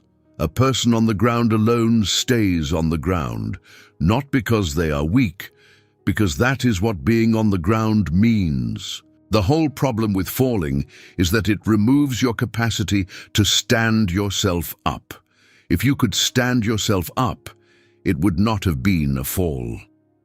This is the answer to something you may have been telling yourself for years, that you should be able to handle this yourself, that needing help is a deficiency, that a stronger person would not need lifting. No, a fallen person needs lifting. That is what fallen means. His model has no category for a person strong enough not to need a hand. He has 2 categories, people who fall and have someone, and people who fall and do not. Then he adds heat. If 2 lie together, then they have heat. But how can one be warm alone? This is not romance. It is a picture from a world where a night in the open could kill you and body heat was survival technology. Two people generate warmth, neither generates alone. It is not that the second person gives you their warmth. It is that the presence of another body creates a warmth that did not previously exist in the world. And the finish. And if one prevail against him, two shall withstand him, and a threefold cord is not quickly broken. Ecclesiastes 4:12. 3 strands, not because 3 is magic, but because of how rope works. A 3-strand cord does not fail the way its strands fail. The twist distributes the load, so the whole holds far beyond the sum of its parts. That is his engineering report on human community, not, "It is nice to have friends." The physics change when there is more than one of you. Lesson 35. The old king who would not be admonished. Better is a poor and a wise child than an old and foolish king, who will no more be admonished. Ecclesiastes 4:13. Read that and remember who is writing it. An old king who will no more be admonished. That is not a hypothetical. That is a man describing himself in the third person with the door still open. Here is the sentence that matters. Who will no more be admonished? The Hebrew means, who no longer knows how to receive a warning. It is not that no one warns him. It is that the receiving apparatus has stopped working. Words come in and nothing happens. And notice what it took to get there. The king did not become unable to receive correction on his first day. He got there by degrees, over decades, through 1,000 small moments in which he was right and the other person was wrong. Every one of those moments was real, and the accumulated weight of being genuinely right, over and over for 40 years, calcified into an inability to consider that this time he was not. That is how it happens. Not through arrogance in the obvious sense, through a track record, which is why the comparison is so brutal. Better is a poor and a wise child.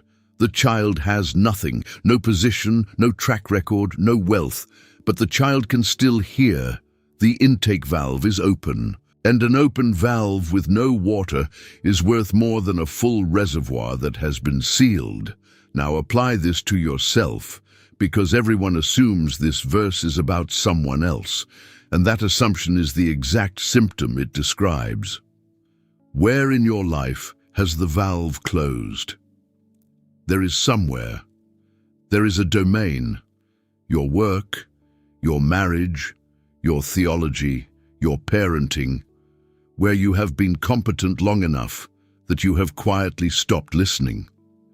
You still let people talk. You are polite, but nothing they say changes anything. And if you are honest, nothing has changed in that domain in years because of something someone said to you.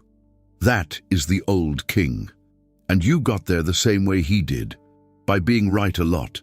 The most valuable thing you can do this year is find the one area where you are unadmonishable and deliberately, painfully open it. Ask one person who is not afraid of you. Then sit still and let them talk without defending yourself even once. Lesson 36. Keep thy foot when thou goest to the house of God. Keep thy foot when thou goest to the house of God, and be more ready to hear than to give the sacrifice of fools. Ecclesiastes 5:1. He now turns to religion and handles it exactly as roughly as he handled everything else, which is one of the reasons this book is trustworthy. Keep thy foot. Watch your step. Be careful how you walk in here. That is a strange thing to say about the place of worship. You would expect, run to the house of God. Instead, be careful. There is something here that can go badly wrong, and then he names it. Be more ready to hear than to give the sacrifice of fools. 2 postures. In one you come to hear, in the other you come to give, and he says the giving one is the fool's posture. Understand how counterintuitive this is. The person offering the sacrifice looks like the devoted one. They brought something. They are participating at some cost. The person just listening looks passive. But he says the sacrifice bringer is the fool, And the reason is in the rest of the verse. For they consider not that they do evil. The fool does not know he is doing wrong. That is the definition of his foolishness. His conscience is clear. He brought his offering and feels good about it, and it never crosses his mind that the whole transaction is a way of avoiding God rather than approaching him. Because that is what it can be. A sacrifice can be a way of buying God off.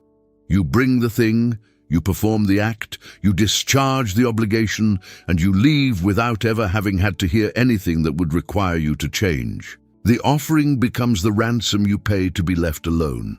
Hearing is dangerous in a way, giving is not. If you come to give, you control the transaction.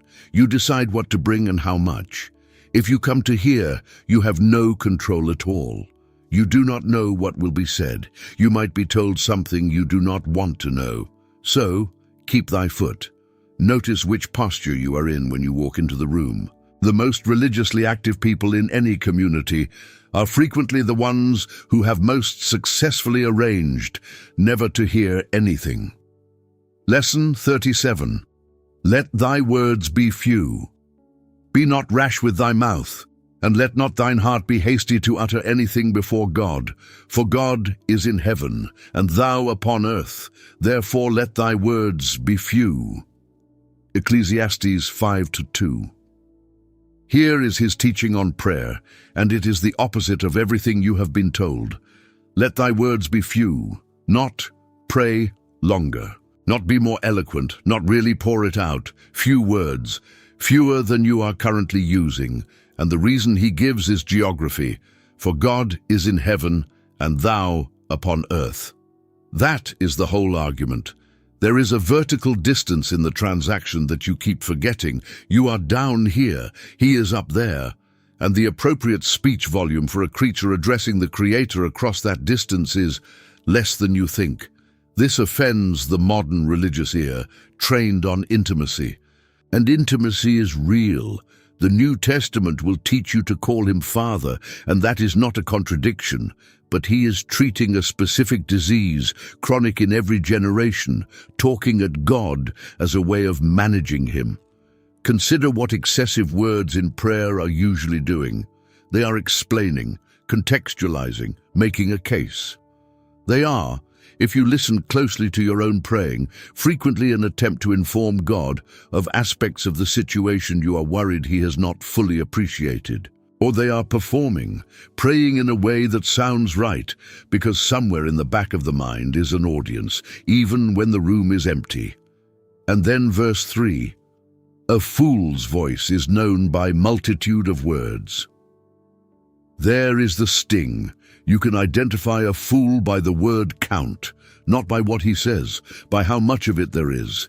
Because a person genuinely aware that God is in heaven and he is on earth does not fill the space with talking. He is too aware of where he is standing. The most honest prayer you have ever prayed was probably 3 words long. Help me. I can't. Please. And you did not choose that brevity for spiritual reasons. You were out of resources, and when a person is genuinely out of resources, the words go few automatically. He is telling you to pray like that on purpose, not because God is unapproachable, but because the fewness is the evidence that you know who you are talking to. Lesson 38. Better not to vow. When thou vowest a vow unto God, defer not to pay it. Better is it that thou shouldest not vow, than that thou shouldest vow and not pay. Ecclesiastes 5:4-5. Now he touches the promise you made in the emergency room. You have made vows. Everyone has. The ones made in crisis are the most common and the most quickly forgotten. God, if you get me through this, I will change. God, if she recovers, I will never take her for granted again. God, if this works out, I will give the way I know I should. He got you through it. Do you remember what you promised? The teaching has 2 parts. First, if you vowed, pay. Do not defer. Deferral is where vows die. not in explicit renunciation, but in a slow slide of postponement until the urgency fades and the promise quietly becomes a thing you used to have said. And second, the surprising part, better is it that thou shouldest not vow. He is not saying vows are bad. He is saying a vow you do not keep is worse than no vow at all. That you would have been better off saying nothing in the emergency room than saying something you allowed to evaporate. Why? Because of what a broken vow does to you. Every unpaid vow trains you beneath conscious awareness that your words to God do not have to correspond to reality. It teaches you that you can say things in His presence that are not true. And a person trained in that will find, eventually, that they cannot pray with any confidence at all. Not because God has withdrawn, but because they have become someone whose speech is unreliable, and they know it. And then verse 6, which is fierce, neither say thou before the angel that it was an error. Do not stand there afterward and tell the messenger it was a mistake. Do not explain that you were emotional, that you did not really mean it, that circumstances were extraordinary. He has heard that speech, and he is not accepting it in advance. Here is the redemptive edge. Somewhere in your history is an unpaid vow, and it is possible you have not thought about it in years. You could pay it this week. You could take the thing you promised in the worst hour of your life and simply, quietly, without announcement, do it. That is available to you today. Lesson 39. He that loveth silver shall not be satisfied. He that loveth silver shall not be satisfied with silver, nor he that loveth abundance with increase. This is also vanity. Ecclesiastes 5:10. This may be the most quoted verse in the book after Vanity of Vanities, and the logic in it is precise and almost nobody notices it. Read it carefully. It does not say, he that loveth silver shall not be satisfied. It says, shall not be satisfied with silver. The problem is not that silver is unsatisfying in general. The problem is a relationship between a specific appetite and a specific substance. If you love silver, silver cannot satisfy you, precisely because loving it is what makes it unable to satisfy. This is one of the deepest observations in the book. Loving a thing that cannot love you back changes your relationship to it in a way that makes satisfaction structurally impossible, because love wants union, love wants to be met, and silver cannot meet you. So the more you love it, the more you press yourself against something that does not press back, and the ache grows in exact proportion to the loving. And then, nor he that loveth abundance with increase, same structure, if what you love is abundance. Not a particular amount, but the quality of having more, then increase can never deliver, because increase gives you a number, and what you love is a feeling that no number produces. You can hit every target and never arrive at abundance, because abundance was never a quantity. It was a state of the heart, and you have been trying to reach it with arithmetic. There is enormous relief in this. You have been assuming your dissatisfaction with your finances is a quantity problem, that there is a number which, upon arrival, produces peace. So you run toward it, and every time you get close, the number moves, and you assume the problem is that you have not gotten there yet. He is telling you the number does not exist, not that it is high, that it is not there. You are running toward a coordinate that is not on the map, and you will run until you die and never arrive, because arrival is not the kind of thing that place has. And verse 12 supplies the counter-image. The sleep of a laboring man is sweet, whether he eat little or much, but the abundance of the rich will not suffer him to sleep. The working man sleeps, the rich man lies awake. That is the whole ledger, not a moral judgment, an observation about what happens to a nervous system that has something to protect. The more you have, the more surface area for the anxiety to attach to. Abundance does not buy sleep. Abundance costs sleep. And sleep, as anyone who has lost it knows, is worth more than nearly everything you would trade it for. Lesson 40. naked. You came. As he came forth of his mother's womb, naked shall he return to go as he came, and shall take nothing of his labor, which he may carry away in his hand. Ecclesiastes 5:15. Here is the image that should be printed inside every executive's briefcase. You arrived with nothing. You will leave with nothing. And in between, everything you touch is on loan. The phrase carrying the freight is at the end, which he may carry away in his hand. Picture it, the hand. At the moment of departure, the hand is the relevant organ, because the hand is what you would use to carry something. And he says, check the hand. It is empty. It will be empty. There is no configuration of your life that results in something being in it. The Egyptians tried.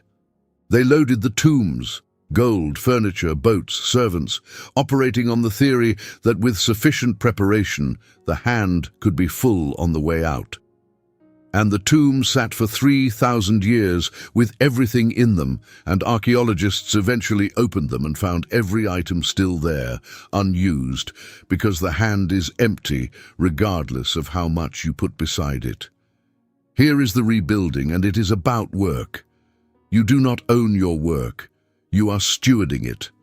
Every project, every asset, every position, every building with your name on it, you are holding it temporarily, and it will be handed to someone else, and there is no version of this in which you take it with you.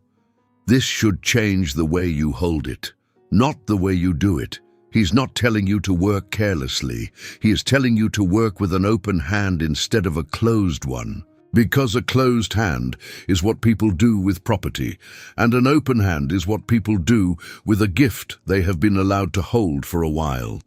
The difference between those two grips is the difference between a life of anxiety and a life of peace, and it has nothing to do with how much is in the hand, and there is a mercy hiding here. If you take nothing with you, then you also take nothing with you. The failures, the debts, the record, the things you got wrong and could not fix. Those do not go in the hand either. You came naked, and you will leave naked. And the naked leaving is not just a loss of your treasure. It is a release from your ledger. Lesson 41. All his days he eateth in darkness. All his days also he eateth in darkness, and he hath much sorrow and wrath with his sickness. Ecclesiastes 5:17. Here is one of the most vivid images in the book, and it deserves to be seen and not just read. Picture a man eating in the dark, not because there is no light, not because he is poor. This passage is about a rich man. He eats in darkness because he has not stopped to turn on the light, because the eating is not the event. The eating is something he does while the real business of his mind continues elsewhere. He is at the table. Food is entering his body, and the room is dark, and he has not noticed, because he is not in the room. He is in tomorrow. He is in the deal. He is in the anxiety. All his days, not one bad night, every one of them, every meal he has eaten has been eaten in the dark, and the darkness is not in the room. It is in him. And the diagnosis piles up, much sorrow and wrath and sickness. Notice the wrath. Irritability. The man who eats in the dark is angry and does not know why, and the people around him bear it. He snaps at things that do not merit it. Small obstructions produce disproportionate rage, because a man who has never actually been present at his own table has a reservoir of unmet need with nowhere to go, and it comes out sideways at whoever is nearest. Do you know this man? Is he in your house? Is he you? Here is a test you can run tonight. At your next meal, notice whether you can describe the food afterward, not what it was. You could read that off the plate, whether you tasted it, whether there was a moment where you were fully there, in that room, with that bread. If you cannot remember tasting anything you have eaten this week, you have been eating in darkness, and he is not shaming you. He is turning on the light and saying, look, it was here the whole time. The table was set, the food was good, there were people. It was your portion, and it was on the table every day, and you have been consuming it in the dark for years, because the darkness in you made the light in the room irrelevant. The cure is not a bigger meal. The cure is the light. Lesson 42. God answereth him in the joy of his heart. Behold that which I have seen. It is good and comely for one to eat and to drink and to enjoy the good of all his labor, for it is his portion. This is the gift of God. For he shall not much remember the days of his life, because God answereth him in the joy of his heart. Ecclesiastes 5:18-20. The refrain returns for the third time, and now, finally, he explains the mechanism. This is where the answer stops being a recommendation and becomes an explanation. God answereth him in the joy of his heart. Read that slowly. It is one of the most extraordinary sentences in the Old Testament. There is a question. The whole book has been the question. The prophet question, the what does any of it amount to question, running under every verse since chapter 1. And this verse says, God answers it. But look at the form the answer takes. It is not an explanation. God does not answer the question of meaning with information. He does not sit you down and walk you through the architecture of providence until you understand. He never does that. Not for Job, not for the preacher, not for you. He answers in the joy of the heart. The answer is an experience, not an argument.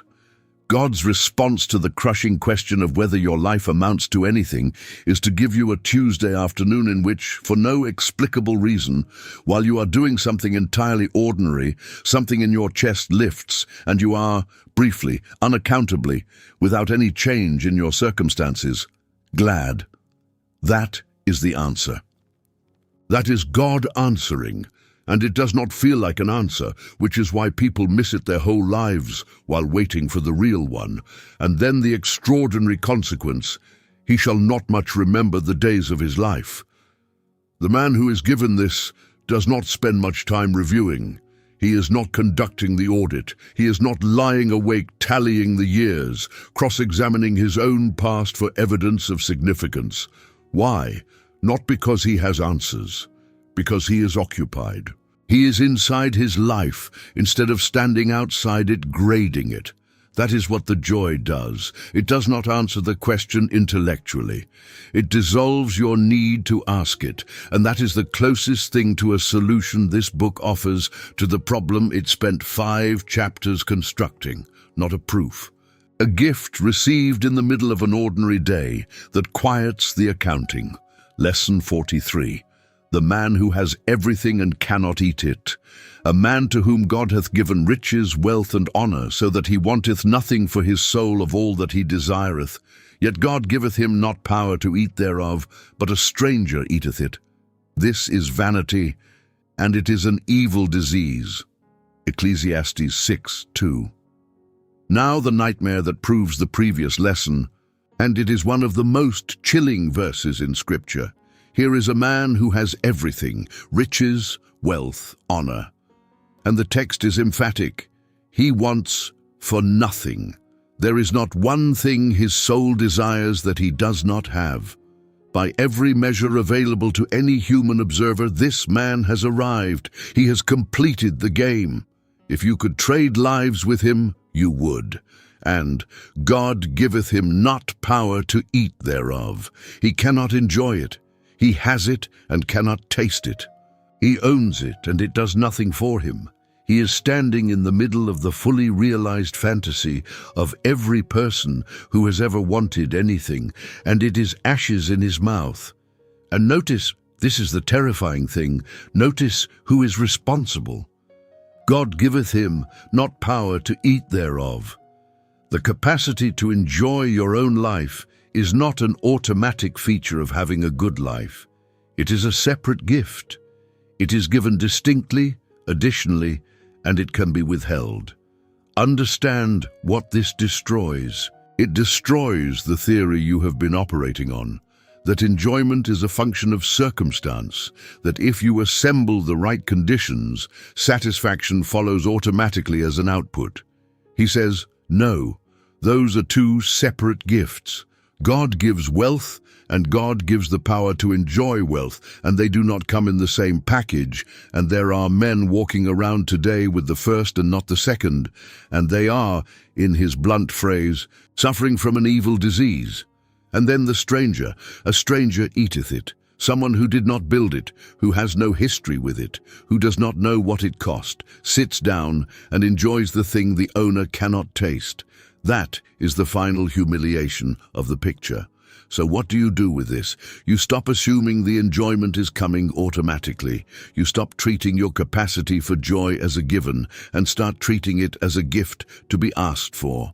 Because if the power to eat is a separate gift from the food, then the prayer you have been praying is the wrong prayer. You have been praying for food. The prayer is, give me the power to taste what you have already put on my table. That prayer, prayed honestly, will change your life faster than another decade of accumulating. Lesson 44. Better is the sight of the eyes than the wandering of the desire. Better is the sight of the eyes than the wandering of the desire. This is also vanity and vexation of spirit. Ecclesiastes 6:9. This is the most practical verse in the book, and it fits on a business card. Two things compared. The sight of the eyes, what is actually in front of you, visible, present, here. And the wandering of the desire, literally in Hebrew, the walking of the soul, the roving of the appetite, the mind out ranging over things that are not present. Better is the first.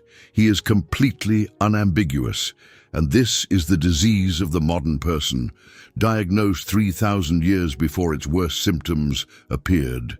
Your soul walks all day. It is walking right now.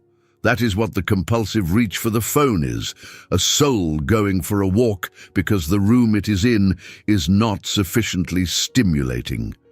You are sitting somewhere real, with real light and real air and possibly real people, and your soul has gotten up and gone to a different life, the one where the job is better, the one where you made the other choice, the one where the person who is not here is here.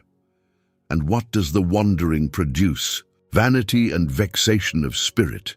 The soul goes out for its walk and comes back with nothing, having spent real hours of a finite life on a place that does not exist. Meanwhile, the sight of the eyes, what is actually there, which is by definition the only thing available to you. The only meal you can eat is the one on the table. The only day you can live is this one. The only person you can love is the one in the room. Everything else is a photograph of a place you are not. Now, the honest part, he knows why you do it. The wandering desire is more attractive than the sight of the eyes, always, for a simple reason. The imagined thing is perfect, and the present thing is not. The other life has no dishes in the sink. The road not taken has no traffic on it. You are comparing a real thing to a fantasy, and the real thing loses every time because it is real and it has flaws, and the fantasy was carefully constructed by your own mind to have none. That is the trick. That is why the trade feels rational when it is not. And his answer is not a strategy or a technique. It is a fact. Better is the sight of the eyes. The imperfect, real thing in front of you is better, not more virtuous, better, more nourishing, than the perfect thing that does not exist. Bring your soul home. It has been out walking for years. There is a table here, and it is set. Lesson 45. A good name is better than precious ointment. A good name is better than precious ointment, and the day of death than the day of one's birth. Ecclesiastes 7:1. Chapter 7 begins a long section of Proverbs, and he opens with a verse containing a pun you cannot see in English and a claim you will not want to accept. In Hebrew, Name is Shem, and ointment is Shemen. He is playing with sound. Tov Shem Mishemen Tov. The wordplay is the hook that makes it memorable. Now, the claim. Precious ointment in the ancient world was one of the highest value substances that existed. Perfumed oil, imported at enormous expense, poured out at a king's coronation or a beloved's burial. It smells wonderful for an evening. A good name lasts longer than the smell. That is the argument, and it is the only respect in which he permits anything to be called durable in this book. Not permanent. Nothing is permanent, but longer. The oil evaporates by morning. The name holds for a while. And then the second half, one of the hardest sentences in the Bible, and the day of death than the day of one's birth. The day you die is better than the day you were born. That is not what you are taught. Birth is celebration. Death is tragedy. Every human culture organizes itself around that arrangement, and he inverts it flatly, without apology. Why? Because on the day of your birth, nothing is known. You are potential, pure, unresolved, unproven potential. Everyone gathers and hope at a birth is entirely blind. Nobody knows what this person will do to the world or what the world will do to them. On the day of your death, it is finished. The name exists. The thing is complete. The question of who you turned out to be has an answer, and the answer is now permanent and safe from further ruin. That is the connection between the halves. A good name is better than ointment, and you do not have a name on the day you are born. You have one on the day you die. The day of death is better because it is the day the name is finally real. He is not being morbid. He is telling you that you are, right now, in the middle of the only period in which your name is still being written, and that you should conduct yourself accordingly. Lesson 46. Go to the house of mourning. It is better to go to the house of mourning than to go to the house of feasting, for that is the end of all men, and the living will lay it to his heart. Ecclesiastes 7:2. Two houses, two invitations, both arrive in your life, and he tells you which to accept. The house of feasting is the party. Celebration, laughter, food, music, distraction. It is warm, it is easy. Everyone there is happy to see you, and nothing is required of you but to enjoy it. The house of mourning is the funeral, the wake, the graveside. It is awkward and heavy.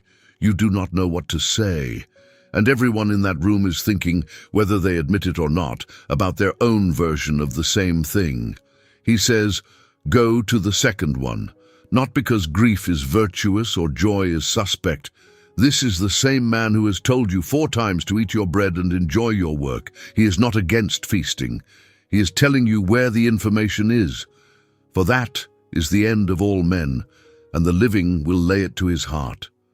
The house of mourning is the only place where the truth about your situation is on public display. Everywhere else in your society, the central fact of human existence is systematically hidden. It is edited out of the advertising, absent from the conversation. The entire consumer world is a vast, well-funded machine for keeping you from thinking about this verse. And then someone dies, and for about 72 hours, the machine breaks down. In that room, for a few hours, everyone knows. The pretense is suspended and reality is admitted, and people say true things they will not say again for a decade.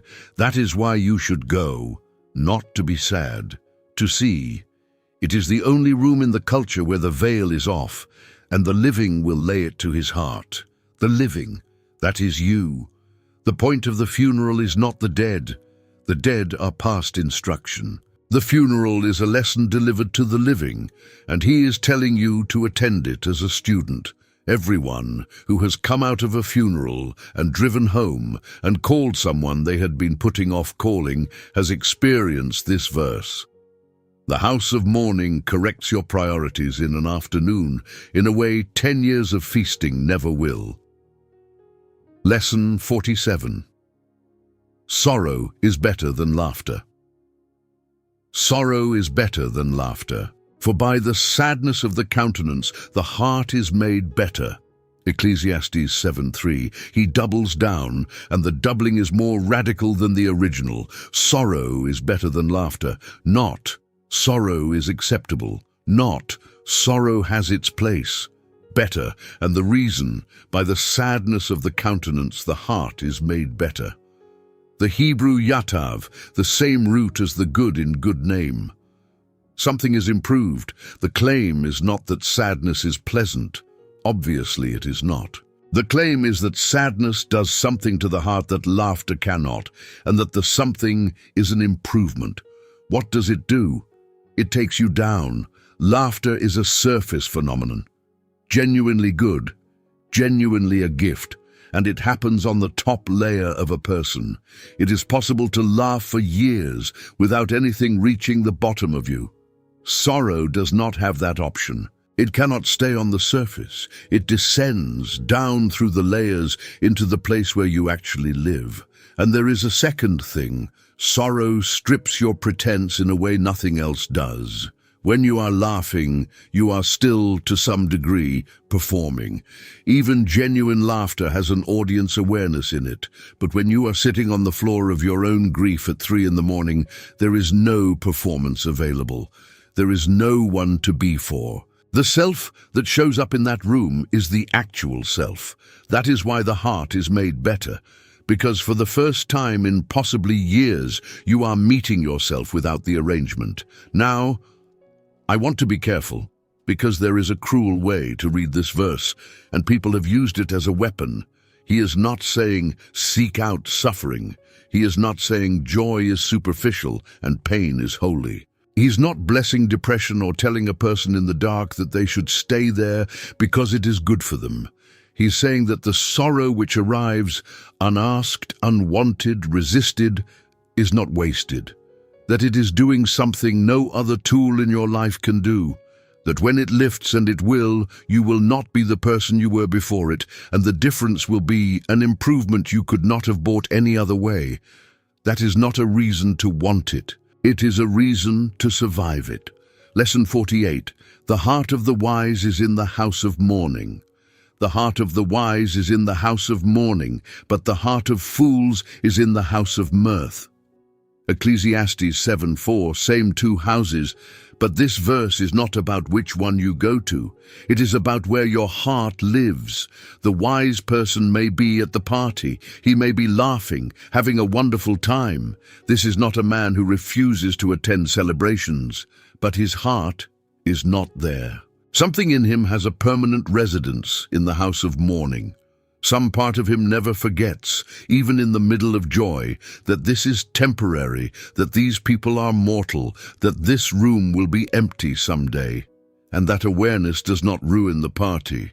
It is what makes the party precious. This is the paradox at the center of the whole book. The person who has fully accepted the house of mourning is the only person capable of genuinely enjoying the house of mirth.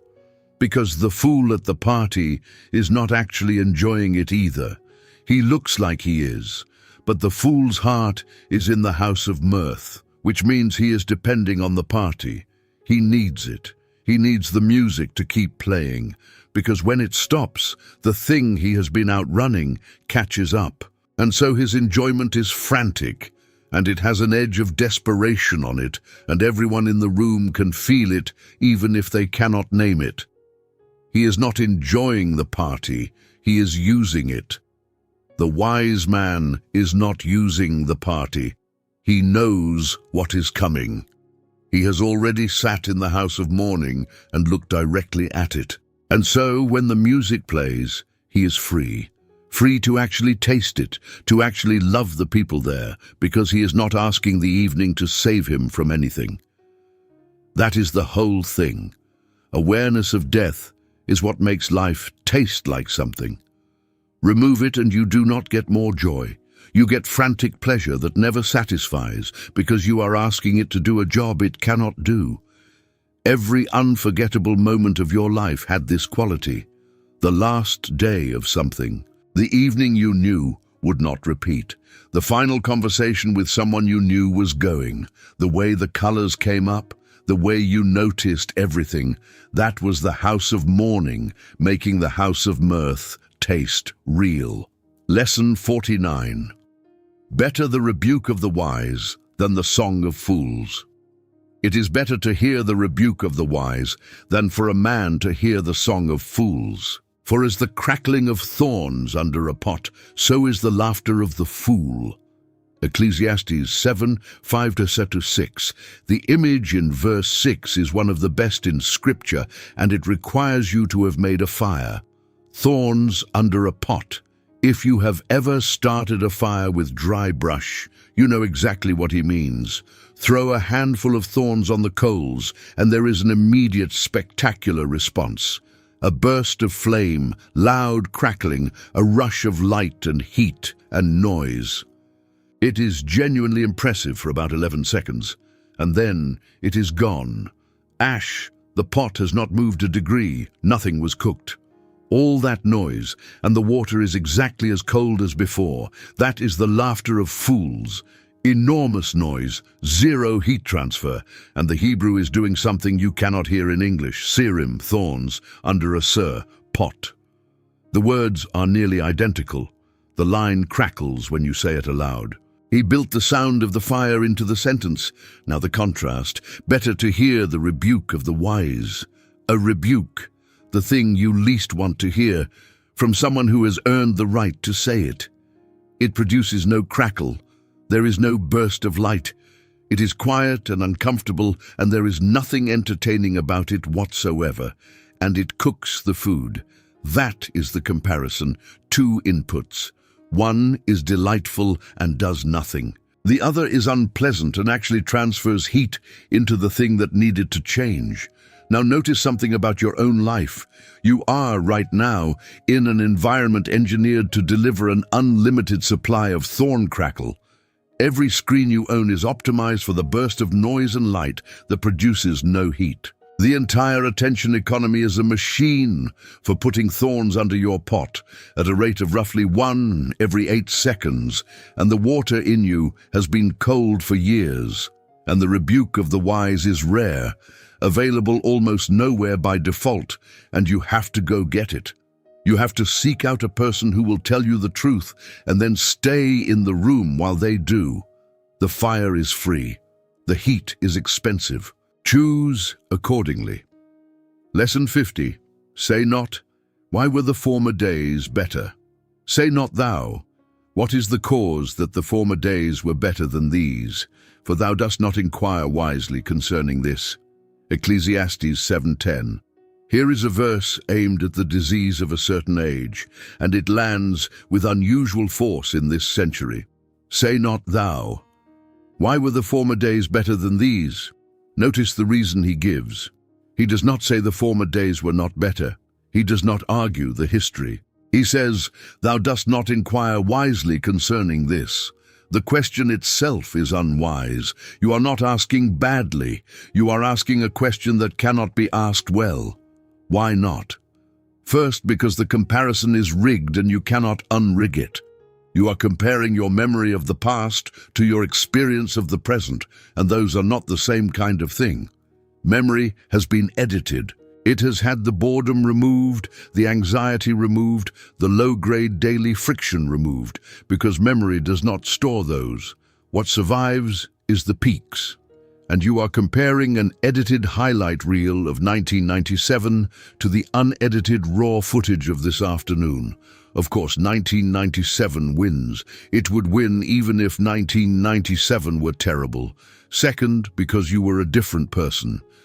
The former days were not better, you were younger.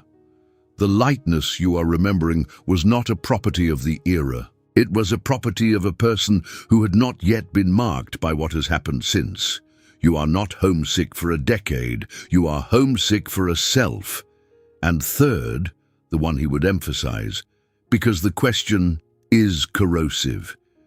It takes the day you have actually been given, the one happening right now, which is your portion, which is the gift from the hand of God, and it makes that day inadmissible.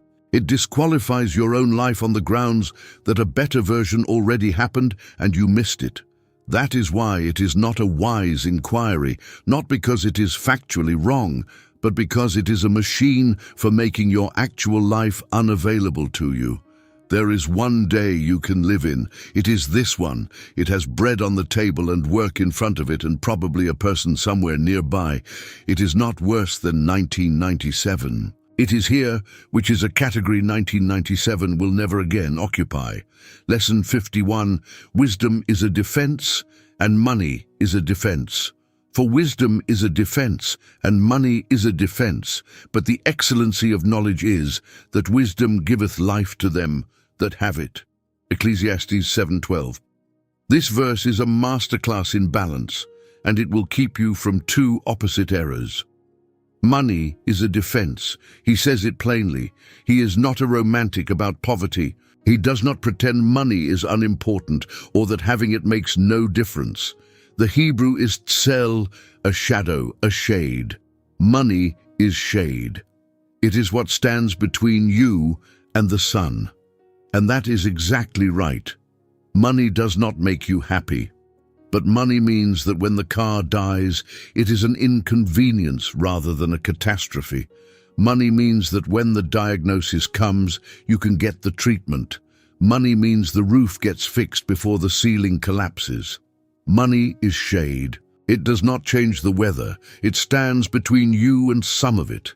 Anyone who has lived without shade knows precisely how valuable shade is, and the religious tradition that pretends otherwise, that treats money as inherently corrupting and poverty as automatically holy, is speaking to people who have never stood in the full sun. Wisdom is a defense. Same word.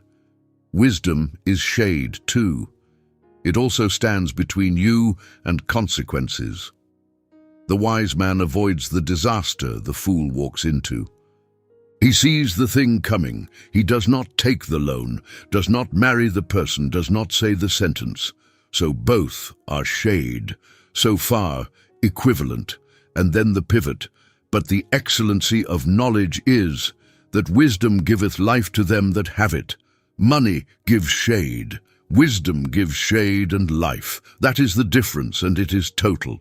Money protects you from things. Money is entirely defensive. It has no generative capacity whatsoever. It cannot produce 1 ounce of life in the person holding it. It can prevent losses. It cannot create. Wisdom protects you and makes you more alive. It is the only asset in the world with both properties. It stands between you and the storm, and it also simultaneously deepens the person standing in its shade. So his counsel is, get money. It is genuinely useful. Do not be foolish about it. And get wisdom, because it does everything money does, and the thing money can never do. If you have been treating these as opposites, building your life around one while sneering at the other, you have misread the situation. They are both shade. Only one of them is also water. Lesson 52. In the day of prosperity, be joyful. In the day of adversity, consider. In the day of prosperity, be joyful. But in the day of adversity, consider. God also hath set the one over against the other, to the end that man should find nothing after him. Ecclesiastes 7:14. Here is the most useful instruction in the book for the actual management of a human life, and it comes in 2 parts because life comes in 2 kinds of days. In the day of prosperity, be joyful. That is a command, not a suggestion. When the good day comes, and they come, your assignment is to be glad in it, not to analyze it, not to brace for its ending, not to immediately begin worrying about its sustainability. Be joyful. Take it. It is a gift, and gifts are received, not audited. This is genuinely difficult for a certain kind of person, and you may be one of them. Some people cannot receive a good day. The moment things go well, they begin scanning for the catch. They cannot enjoy the promotion because they are calculating the new expectations. They cannot enjoy the health because they are thinking about the next scan. They have made themselves incapable of the day of prosperity because they insist on spending it inside the day of adversity that has not arrived. He says, "No, today is good. Be joyful today. But in the day of adversity, consider different assignment. The bad day has arrived and the instruction changes, not be joyful anyway."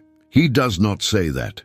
He does not tell you to praise your way through it or find the silver lining or declare that it is actually good. He says, consider, look at it, think, weigh it. The Hebrew ra'ah means to see, really see. There is an assignment in the dark day, and it is to look at what is actually there, and then the reason for the whole arrangement. God also hath set the one over against the other, to the end that man should find nothing after him. God set them alternating, deliberately, good day, bad day, good day, bad day, and he arranged it that way so that you cannot find out what is coming. That is the purpose. The alternation exists to make prediction impossible, because if prosperity always followed prosperity, you would extrapolate, and you would trust the pattern instead of the person. And if adversity always followed adversity, you would despair and stop looking up. So he shuffles them, and the shuffling means you cannot ever know from where you are standing what tomorrow contains, which means the only available posture is dependence. Not because dependence is a virtue you should cultivate, but because dependence is the only accurate response to a situation you genuinely cannot predict. Lesson 53. Be not righteous over much. Be not righteous over much, neither make thyself over wise. Why shouldest thou destroy thyself? Ecclesiastes 7:16.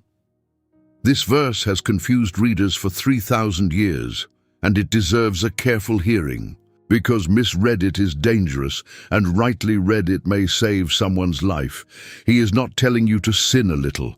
That reading is absurd, and the next verse rules it out. He immediately says, "Be not overmuch wicked, neither be thou foolish. Why shouldest thou die before thy time?" He is warning against something on both sides. So what is over-righteousness? It is the attempt to be so righteous that you obligate God. It is the project. And it is a project, and it is exhausting, and it is everywhere in religious communities, of achieving a level of moral performance that puts God in your debt. That makes the outcome owed. That functions as a contract. I will do everything right, and therefore the bad thing will not happen. And why does it destroy you? 2 reasons. First, because you will fail, and when you fail, the whole edifice comes down at once. A person operating on a performance contract has no category for their own failure. Their relationship to God is built entirely on their record. So a genuine moral failure is not a wound. It is a demolition. They have no place to stand. This is why the most rigorous people frequently collapse the hardest. And second, because the bad thing will happen anyway. That is the whole burden of this book. The same event happens to the righteous and the wicked. And when it happens to the over-righteous person, when the diagnosis or the loss or the betrayal arrives despite the immaculate record, they experience it not merely as suffering, but as breach of contract. God has broken the deal. And that is a spiritual catastrophe that plain suffering never causes. So he says, do not do that. Do not build the contract. Why should you destroy yourself? And the alternative in verse 18, he that feareth God shall come forth of them all. Not the one with the perfect record, the one who fears God. That person navigates both ditches, the over-righteous ditch and the wicked ditch, and comes out the other side. The fear of God is not a performance, it is a posture, and it is the only thing in this book that holds. Lesson 54. There is not a just man upon earth. For there is not a just man upon earth that doeth good and sinneth not. Ecclesiastes 7:20. Here is his anthropology in one line. and it is the foundation under the previous lesson. Not one, not a single just man on the whole earth who does good and does not sin. The category is empty. Notice how carefully he words it. He does not say there is no one who does good. He grants the good. That doeth good and sinneth not. He is describing a man who genuinely does good things and saying that even that man sins. Good is not the problem. The problem is that good and sin coexist in every human being who has ever lived, without a single counterexample in the entire history of the species. This is why over-righteousness is doomed from the start. It is not that the project is difficult. It is that the project has a 0% success rate across all attempts by all people in all of history. And then the application he draws from it, which is unexpected and which will do more for your relationships than almost anything else in this book. Also take no heed unto all words that are spoken, lest thou hear thy servant curse thee. For oftentimes also thine own heart knoweth that thou thyself hast likewise cursed others. Ecclesiastes 7:21-22. Do not listen to everything people say about you. Why? Not because it is untrue, because you have said the same things about others. That is the reason he gives. Your own heart knows. You have stood in a kitchen and said something unkind about someone you actually love. You have complained about a person and then, an hour later, genuinely wanted the best for them. You know the thing you said in that moment was not a verdict. It was an exhale. So when you overhear the things said about you, extend the same accounting. It was probably an exhale. It was probably said by someone who, an hour later, genuinely wanted the best for you. If you treat it as a verdict, you are applying a standard to them that you have never once met yourself.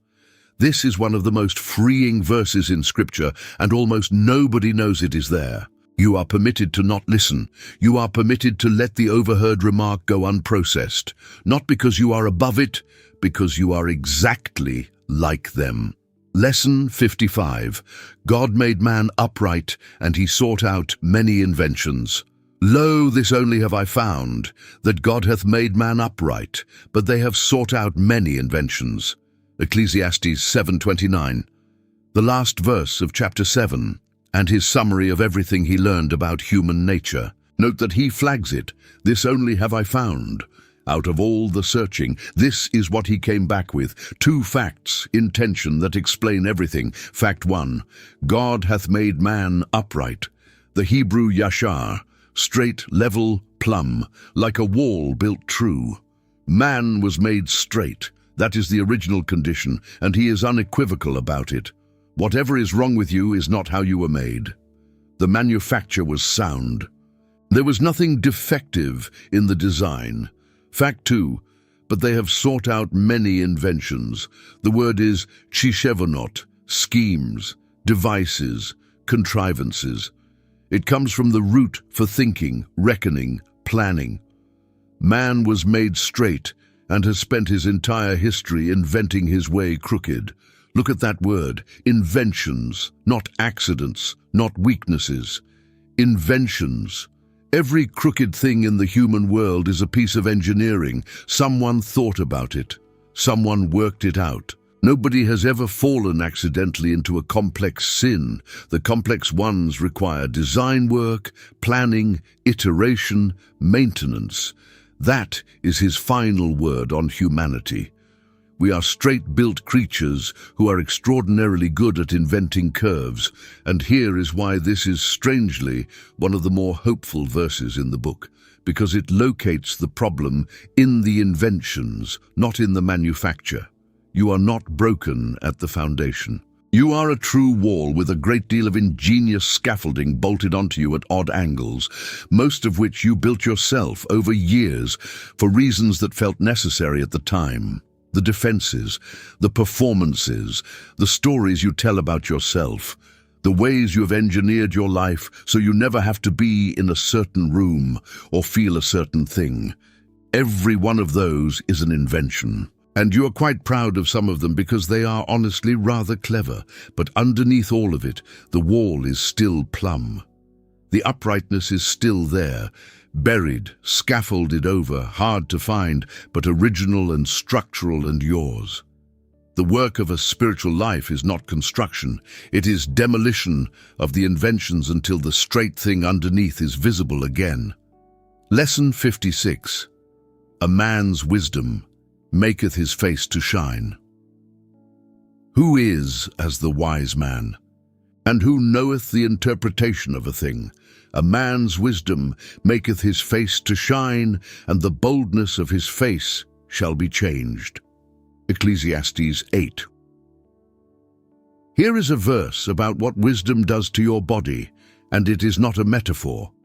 A man's wisdom maketh his face to shine. Wisdom is visible. It shows up on the face. It is not merely an internal state. It changes the physical appearance of the person who has it. And you know this is true because you have seen it. You have met someone, perhaps once or twice in your life, whose face had something in it you could not name and could not stop looking at. Not beauty, not youth, something else, a kind of light, an absence of strain. And you have met the opposite, people whose faces carry the accumulated tension of a life spent defending something. You can see it, the jaw, the eyes, the face of a person who is always at some level braced, and the boldness of his face shall be changed. The Hebrew oz, strength, but here hardness, severity, the fierce set face. Wisdom changes that, it softens it. Now think about what that implies. It implies that hardness of face is a symptom of unwisdom, that the severe expression, the set jaw, the flat gaze, the face that gives nothing away, is not strength. It is the face of a man holding something together that would come apart if he relaxed. And wisdom relaxes it. Not because wisdom makes life easier, because wisdom removes the need to defend. The man who has genuinely accepted that everything is vapor, that he cannot control the outcome, that his work will go to someone else, that he will be forgotten, that God is in heaven and he is on earth, that man has nothing left to guard, and a man with nothing to guard has a different face. That is the strange promise of this brutal book. Read it all the way to the bottom, let it take everything away from you, and the result is not devastation. The result is a face that has stopped bracing. The demolition ends in a shine. Lesson 57. No man has power over the wind. There is no man that hath power over the spirit to retain the spirit, neither hath he power in the day of death, and there is no discharge in that war. Ecclesiastes 8:8-3 claims in one verse, and every one is a wall you have been running into your whole life. No man hath power over the spirit to retain the spirit. The word is ruach, spirit, breath, wind. It works on all three levels at once, and he intends all three. No man can hold the wind. No man can retain his own breath. No man can keep his own spirit from leaving when it goes. Try it. Hold your breath and refuse to let it go. You have absolute sovereignty over that decision for approximately 90 seconds, and then your body overrules you. You cannot even keep your own breath, and you are calling yourself the master of your life. Neither hath he power in the day of death. On that day, all power is revoked, not reduced, revoked. The most powerful person on earth on the day of their death has precisely as much authority as the least powerful, and there is no discharge in that war. This is a military image, and it is chilling in its precision. In any human war there is a discharge. There are exemptions. In ancient Israel, there were explicit ones. The man who had just built a house, the man who had just planted a vineyard, the man engaged to be married, the man who was afraid. Real exemptions written into the law. And in every human war since, there have been ways out for those with the right connections or the right money. There is no discharge in that war, no exemption, no deferral, no amount of money that purchases a pass. The one war every human being is conscripted into has never granted a single exemption in the entire history of the species. Why is this a lesson and not just a horror? Because you are living as though a discharge might come through, not consciously. You would deny it if asked. But look at your behavior. Look at the postponements. The conversation you have not had, the reconciliation you have not attempted, the thing you have not said, the life you have not started. All of it is being deferred on the unstated assumption that there is more window than there is. That is a person waiting for a discharge. There is no discharge in that war, which means the window is the window, which means today is not the rehearsal. Lesson 58. Because sentence is not executed speedily. Because sentence against an evil work is not executed speedily. Therefore the heart of the sons of men is fully set in them to do evil. Ecclesiastes 8:11. Here is one of the most psychologically precise verses in Scripture, and it explains most of human wrongdoing in one sentence. The mechanism is delay. If consequences were immediate, if every wrong act produced an instant, visible, unavoidable result, human behavior would be entirely different. Nobody would touch the stove twice. The reason people do wrong is not that they do not know it is wrong. It is that the gap between the act and the consequence is long enough for the connection to become invisible. Therefore, the heart of the sons of men is fully set in them to do evil. The Hebrew is strong. Their heart is filled up, emboldened, resolved within them. The delay does not merely permit the evil, it emboldens it. Each time the consequence does not arrive, the confidence grows. The person is not becoming more wicked in their desires. They are becoming more certain the desires are safe to act on. And this is exactly how it works. Nobody's first wrong act is confident. It is terrified. The hand shakes, and then nothing happens. And the second one is easier. And by the 40th, the fear is gone, and the person has quietly become someone who does this, not through a decision, but through the accumulated evidence of an absent sentence. Now, having named the mechanism with perfect accuracy, he does something remarkable in the next verse. Though a sinner do evil 100 times, and his days be prolonged, yet surely I know that it shall be well with them that fear God, which fear before him. Yet surely I know. Watch that phrase. He has just told you the wicked get away with it 100 times. He is not pretending otherwise. He is the last man on earth to sell you a comfortable falsehood. And then he says, yet surely I know it shall be well with them that fear God. He knows.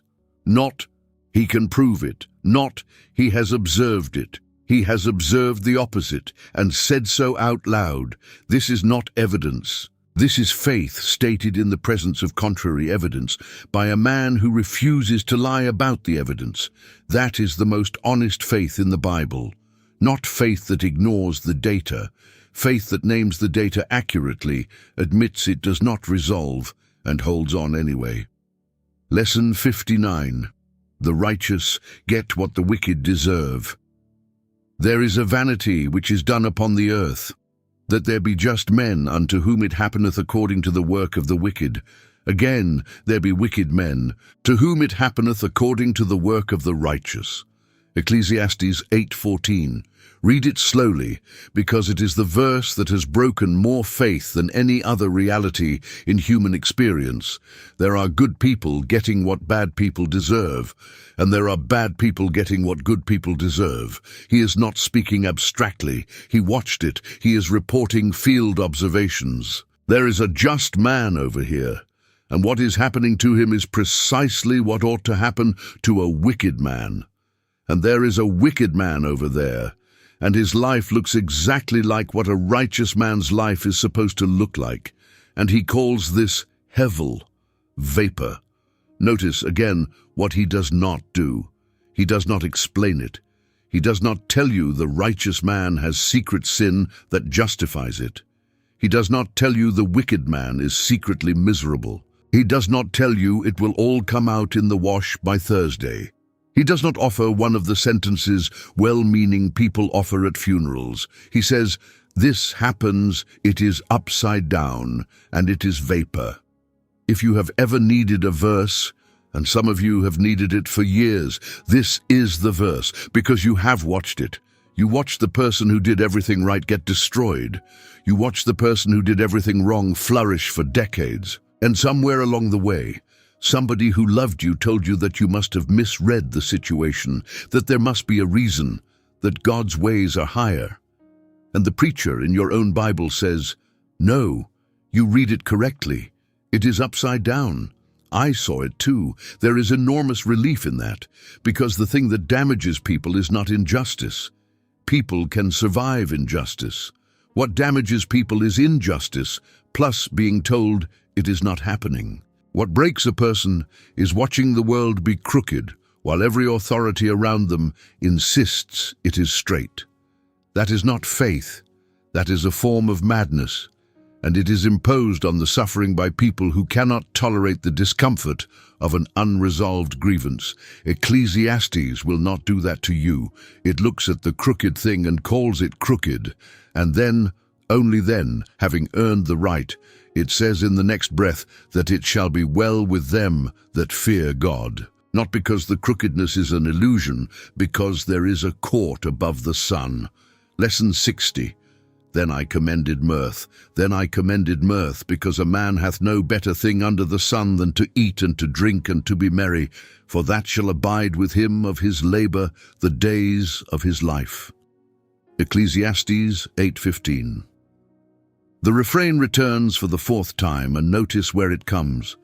It comes immediately after the verse about the righteous getting what the wicked deserve. Directly on the heels of the worst thing in the book, he has just told you the moral universe is visibly upside down. And his next word is, "Then I commended mirth." That sequence is not accidental. It is the whole architecture of the book. Because the question is, what do you do when you have looked directly at the injustice and have no explanation for it? There are two available responses, and both are wrong. The first is to deny it, to construct an explanation, however thin, that makes the crooked thing look straight, so you can go on functioning. That is a lie, and lies cost more than they save. The second is to be consumed by it, to let the unresolved grievance become the organizing principle of your remaining years, to become a person whose whole identity is the injustice they witnessed. That is understandable, and it is also a way of letting the crooked thing take the rest of your life in addition to what it already took. He does neither. He looks at it, names it, refuses to explain it, and then he goes and has dinner. Eat and drink and be merry. Not because the problem is solved, precisely because it is not. He is not eating in celebration of a resolved world. He is eating in a broken one, deliberately, as an act of, and this is the only word for it, defiance. Because here is what he understands that you may not. The injustice cannot take your bread. It can take your case, your reputation, your years, your health. It cannot take the fact that there is food on your table tonight and that it is good and that it was given to you by God. That remains available. And to sit down and eat it and taste it and be glad in it, in a world that has just proven itself crooked, is not denial. It is the refusal to let the crookedness have everything. For that shall abide with him. It abides. In a book where nothing abides, he uses that word for a meal. Lesson 61. The righteous are in the hand of God. For all this I considered in my heart, even to declare all this, that the righteous and the wise and their works are in the hand of God. No man knoweth either love or hatred by all that is before them. Ecclesiastes 9:1, 2 halves. The first is one of the most comforting sentences in the Bible. The second is one of the most disorienting. And they are in the same verse for a reason. The righteous and the wise and their works are in the hand of God. Not they are protected. Not they are exempt. They are in the hand of God, which is a location, not a guarantee of outcome. And it includes their works, the thing you have been building, the thing you are afraid will be handed to a fool, the thing you cannot control. It is in the hand. That is the answer to the anxiety of chapter 2. You cannot control who inherits your work. You are correct about that. But your work is not floating free in an indifferent universe waiting to be assigned at random. It is in a hand, specifically. Now, and then, no man knoweth either love or hatred by all that is before them. You cannot tell from your circumstances whether God loves you. That is what it says. And it needs saying, because you have been trying to read the tea leaves your entire life. When things go well, some part of you concludes God is pleased. When things go badly, some part of you concludes something is wrong between you and Him. You are reading your circumstances as a message. Everyone does this. It is nearly involuntary. And He says the message is unreadable. No man knoweth. The good things that happen to you are not evidence of love, and the bad things are not evidence of hatred, because, as He has just spent an entire chapter proving, the same things happen to everyone regardless of category. There is no signal in the circumstances. You have been trying to read a page that has no writing on it, and every conclusion you have drawn from it has been noise. So where do you read the love? Not in the circumstances, somewhere else entirely. And this book will not tell you where. It points, but it does not arrive. He lived before the answer walked into a village in Galilee. But He has done something crucial. He has taken away the wrong instrument. He has told you the barometer you have been reading is broken, and that the storm outside your window is not a verdict on your soul. Lesson 62. One event to all. All things come alike to all. There is one event to the righteous and to the wicked, to the good and to the clean and to the unclean, to him that sacrificeth and to him that sacrificeth not. Ecclesiastes 9:2. He now states it as flatly as it can be stated and lists every category he can think of, and collapses them all.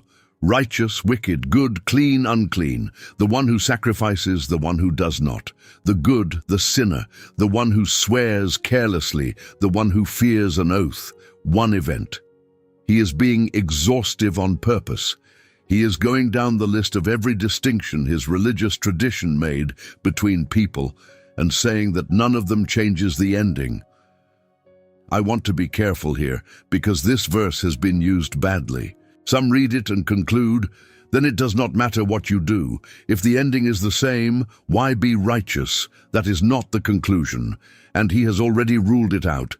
He has told you wisdom excels folly, as light excels darkness. He is not a nihilist. Here is what he is doing. He is destroying the transactional view of righteousness, which is the most common counterfeit of faith in every generation. The transactional view says, I behave, therefore I am exempt. My righteousness is a purchase, and the product is a better ending. That view is universal. It is invisible to the people holding it, and it survives right up until the moment the ending arrives on schedule anyway, and the person's entire spiritual life collapses because it was built on a trade that was never real. He is taking that away now, in advance, while you can still survive it. He would rather demolish your transaction in chapter 9 than have it demolished for you in a hospital room, because here is what is left when the transaction is gone. Righteousness for its own sake. Goodness, because goodness is better, not because it buys an exemption. Wisdom, because light is better than darkness, not because it purchases a longer walk. Faith that is not an investment strategy. That is the only kind of faith that survives contact with reality. And this brutal verse is the tool he uses to give it to you. Lesson 63, a living dog is better than a dead lion. For to him that is joined to all the living there is hope. For a living dog is better than a dead lion. Ecclesiastes 9:4. This is the funniest verse in the book, and it is also completely serious. Understand the ancient categories. The lion was the king of beasts, the emblem of royalty, the symbol of Judah itself, the most magnificent creature in the imaginative world of the Hebrew Bible. And the dog was not a pet. In the ancient Near East, the dog was a scavenger, a nuisance, a thing that ate garbage on the edge of town. To call someone a dog was a serious insult. So, the lowest possible creature, alive, is better than the highest possible creature, dead. That is the actual hierarchy, not lion above dog. Living above dead, and the gap between living and dead is so vast that it swamps every other distinction entirely. Now here is why this matters more than it seems. You are comparing yourself to lions. All day. You are looking at people whose lives are more magnificent than yours. Better resume, better story, more impressive by every measure you can construct, and ranking yourself against them and coming up short. Dog and lion. And he says, is the lion alive? Because if the lion is dead, you win. Not narrowly, overwhelmingly. The dead lion has nothing, no hope, no options, no next hour. It cannot do a single thing. It is over. And you, scavenging on the edge of town, unimpressive, ranked at the bottom of every list, have the one thing that beats everything. For to him that is joined to all the living there is hope. Hope, that is what living gets you. Not certainty, not advantage. Hope, which means the situation is not concluded, which means change is possible, which means tomorrow is genuinely unwritten. And the dead lion, for all its magnificence, has a fixed and final and permanently unimprovable position. If you are alive tonight, if there is breath moving in and out of you, you are ahead of every magnificent person who is finished. Your situation is unresolved. That is not a small thing. That is, according to this book, the largest available advantage in the universe, and it is currently yours. Lesson 64. Go thy way, eat thy bread with joy. Go thy way, eat thy bread with joy, and drink thy wine with a merry heart, for God now accepteth thy works. Ecclesiastes 9:7, the fifth and final statement of the refrain, and it is the fullest, and it contains a clause that appears in none of the others. For God now accepteth thy works. Stop there. That has not been said before. In chapter 2 it was from the hand of God. In chapter 3, the gift of God. In chapter 5, God answereth him in the joy of his heart. All good, all grace. But this one says something new. God now accepteth thy works. Accepted. Already. Now. Not later. Not pending. Not upon completion of an improvement plan. The Hebrew ratzah is the word used for God accepting a sacrifice, for the offering being received with favor. It is temple language. It means the thing was brought and God took it and was pleased, and it is being said about your ordinary work. Read the verse in order, because the order is the argument. Go your way, eat your bread with joy, drink your wine with a merry heart. Why? Because your works have already been accepted. The joy is not the thing you do to earn the acceptance. The acceptance is the thing that authorizes the joy. Understand what a reversal that is. Your instinct is that the eating and drinking are permitted once you have earned them. You will rest when the work is validated. You will enjoy the meal when the thing is finished, and the finished thing is good enough. That is how you have been living. And it means the eating never quite arrives with joy, because the works are never quite accepted, because there is always more.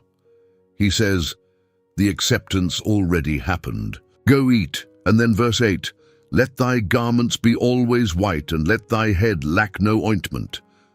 White clothes were festival clothes. You did not wear them for work.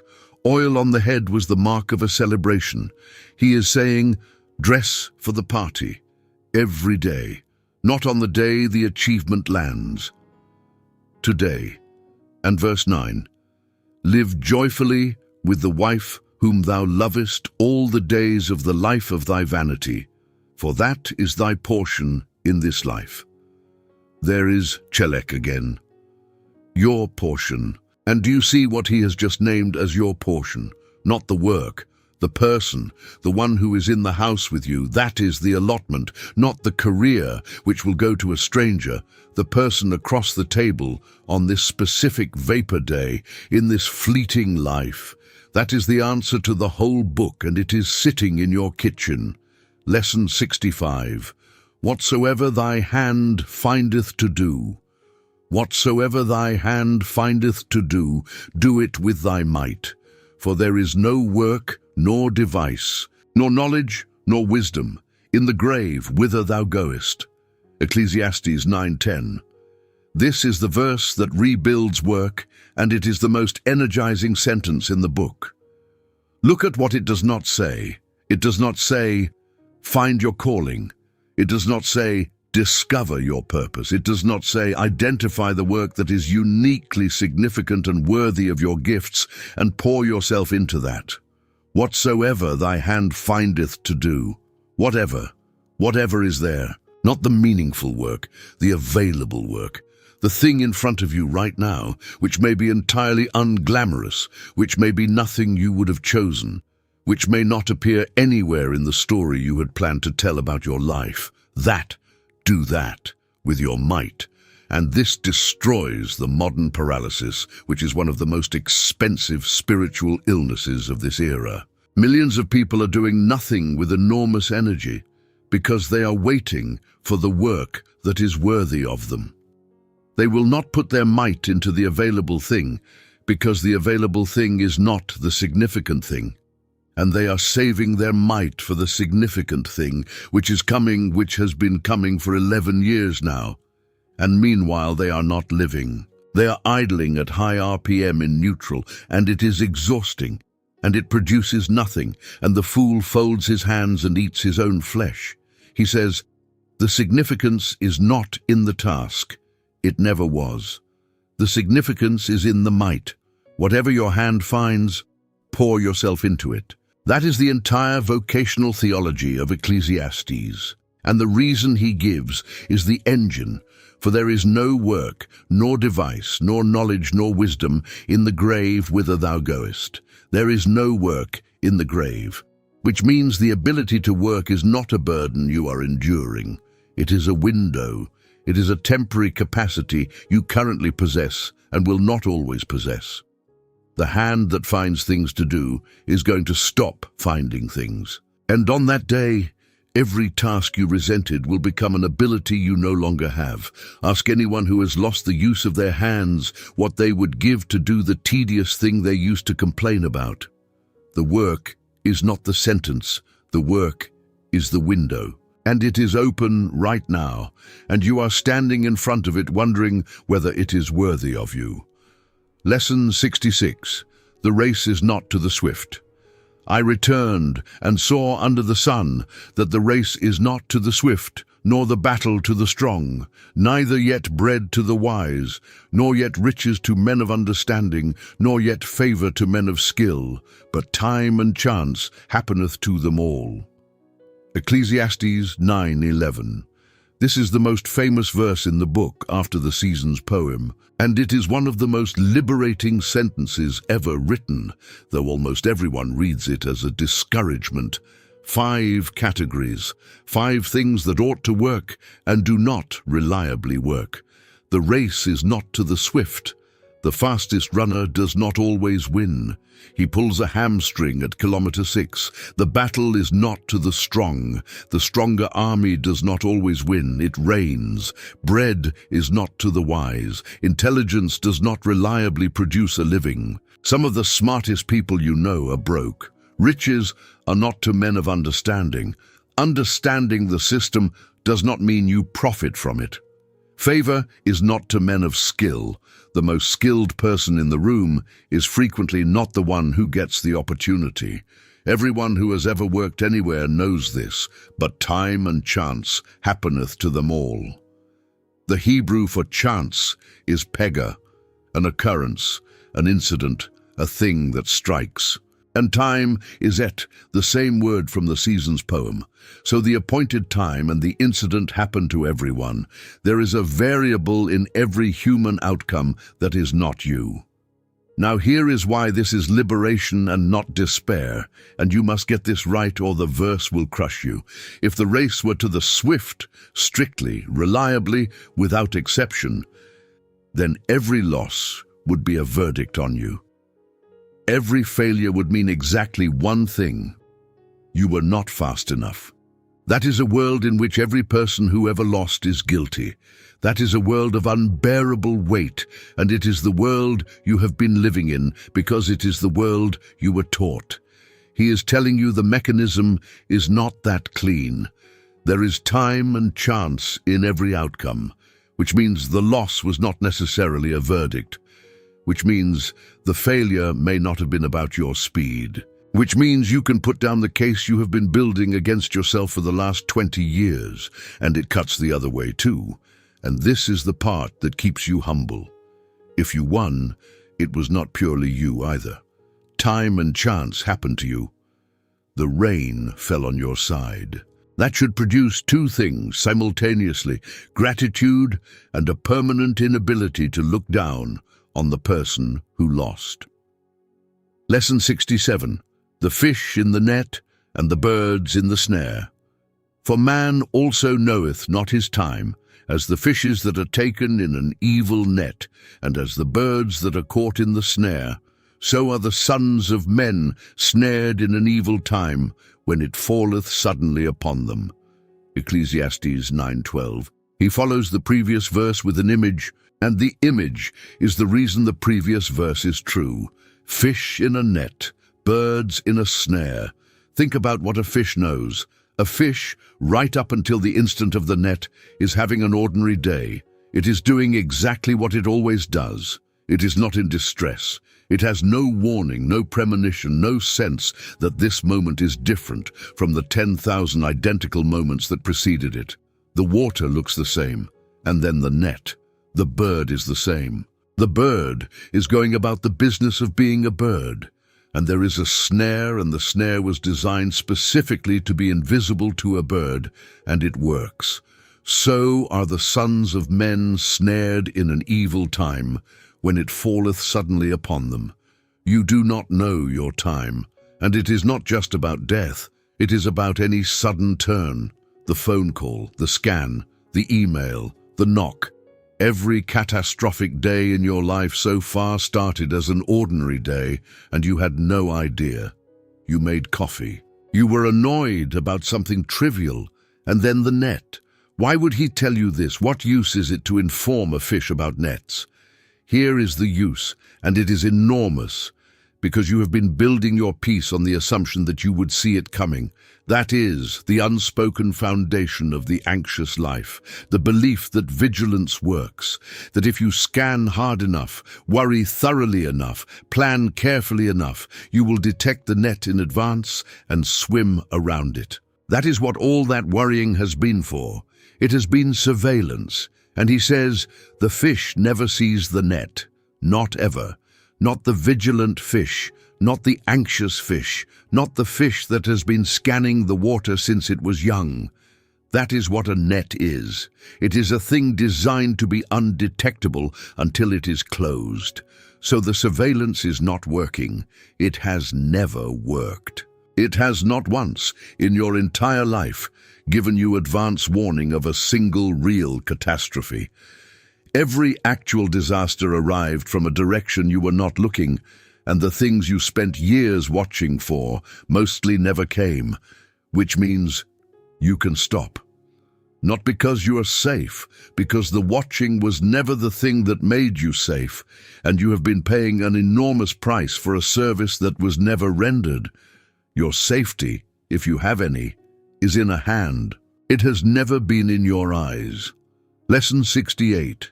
The poor wise man who saved the city. There was a little city, and few men within it, and there came a great king against it. Now there was found in it a poor wise man, and he by his wisdom delivered the city. Yet no man remembered that same poor man. Ecclesiastes 9:14-15. He tells a story, and it is only 2 verses long, and it may be the saddest and most important story in the book. A little city. few men. And a great king comes with an army and builds siege works around it. This is not a fair fight. This is annihilation arriving on a schedule. And inside the city there is a poor wise man, nobody important. Not a general, not a noble, not anyone the city had thought to consult about anything. And he, by his wisdom, delivers the city. Everyone lives. Every man, woman and child in that city goes on to live their life, have their children, grow old, because of what this one poor man knew. Yet no man remembered that same poor man. Nobody remembered him. Not a statue, not a plaque, not a mention in the annals. The city he saved, walking around in the daylight he purchased for them, forgot the name of the man who did it, and there is no record anywhere of what it was. Sit with the injustice of that because he wants you to feel it. This is not a story with a redemptive twist at the end. There is no scene where they realize their mistake and honor him. He saved everyone and was forgotten, and that is the end of the story. And what does he conclude? Verse 16. Then said I, wisdom is better than strength. Nevertheless, the poor man's wisdom is despised, and his words are not heard. Nevertheless, wisdom is better than strength, and it is still despised. Both are true. He does not resolve them. Here is what this story is for. It is for you if you are the poor wise man, if you have done the thing that mattered and no one noticed, if you saved the city, the project, the family, the situation, and the credit went elsewhere or nowhere, and you watched it happen, and you said nothing, and you have carried a small permanent bitterness about it ever since. He is telling you, it happened. It is in the book. 3,000 years later, we are still reading about a man whose name nobody bothered to write down, and the reason we are reading about him is that God thought the injustice was worth recording forever. The city forgot him. The scripture did not. And that is the whole difference between remembrance under the sun and remembrance above it. You will not be remembered by the city. You were never going to be. But the accounting is not being kept by the city, and the book that matters has a different editor. Lesson 69. Dead flies in the ointment. Dead flies cause the ointment of the apothecary to send forth a stinking savour. So doth a little folly him that is in reputation for wisdom and honour. Ecclesiastes 10:1. Here is the origin of the phrase, a fly in the ointment, and the original is far more brutal than the idiom it became. Picture the apothecary's work. He has spent weeks producing a single vessel of perfumed oil. He sourced the ingredients from across the known world at enormous cost. He blended it with skill acquired over decades. It is one of the most valuable substances in the ancient economy. And a fly gets in it and dies. And the whole jar is ruined, not diminished, ruined. It now stinks. All that value, undone by an insect that weighs nothing. That is a little folly in a good man's life. And notice the precision of the comparison, him that is in reputation for wisdom and honor. The fly does not ruin a jar of cheap oil. Nobody notices a fly in a bucket of water.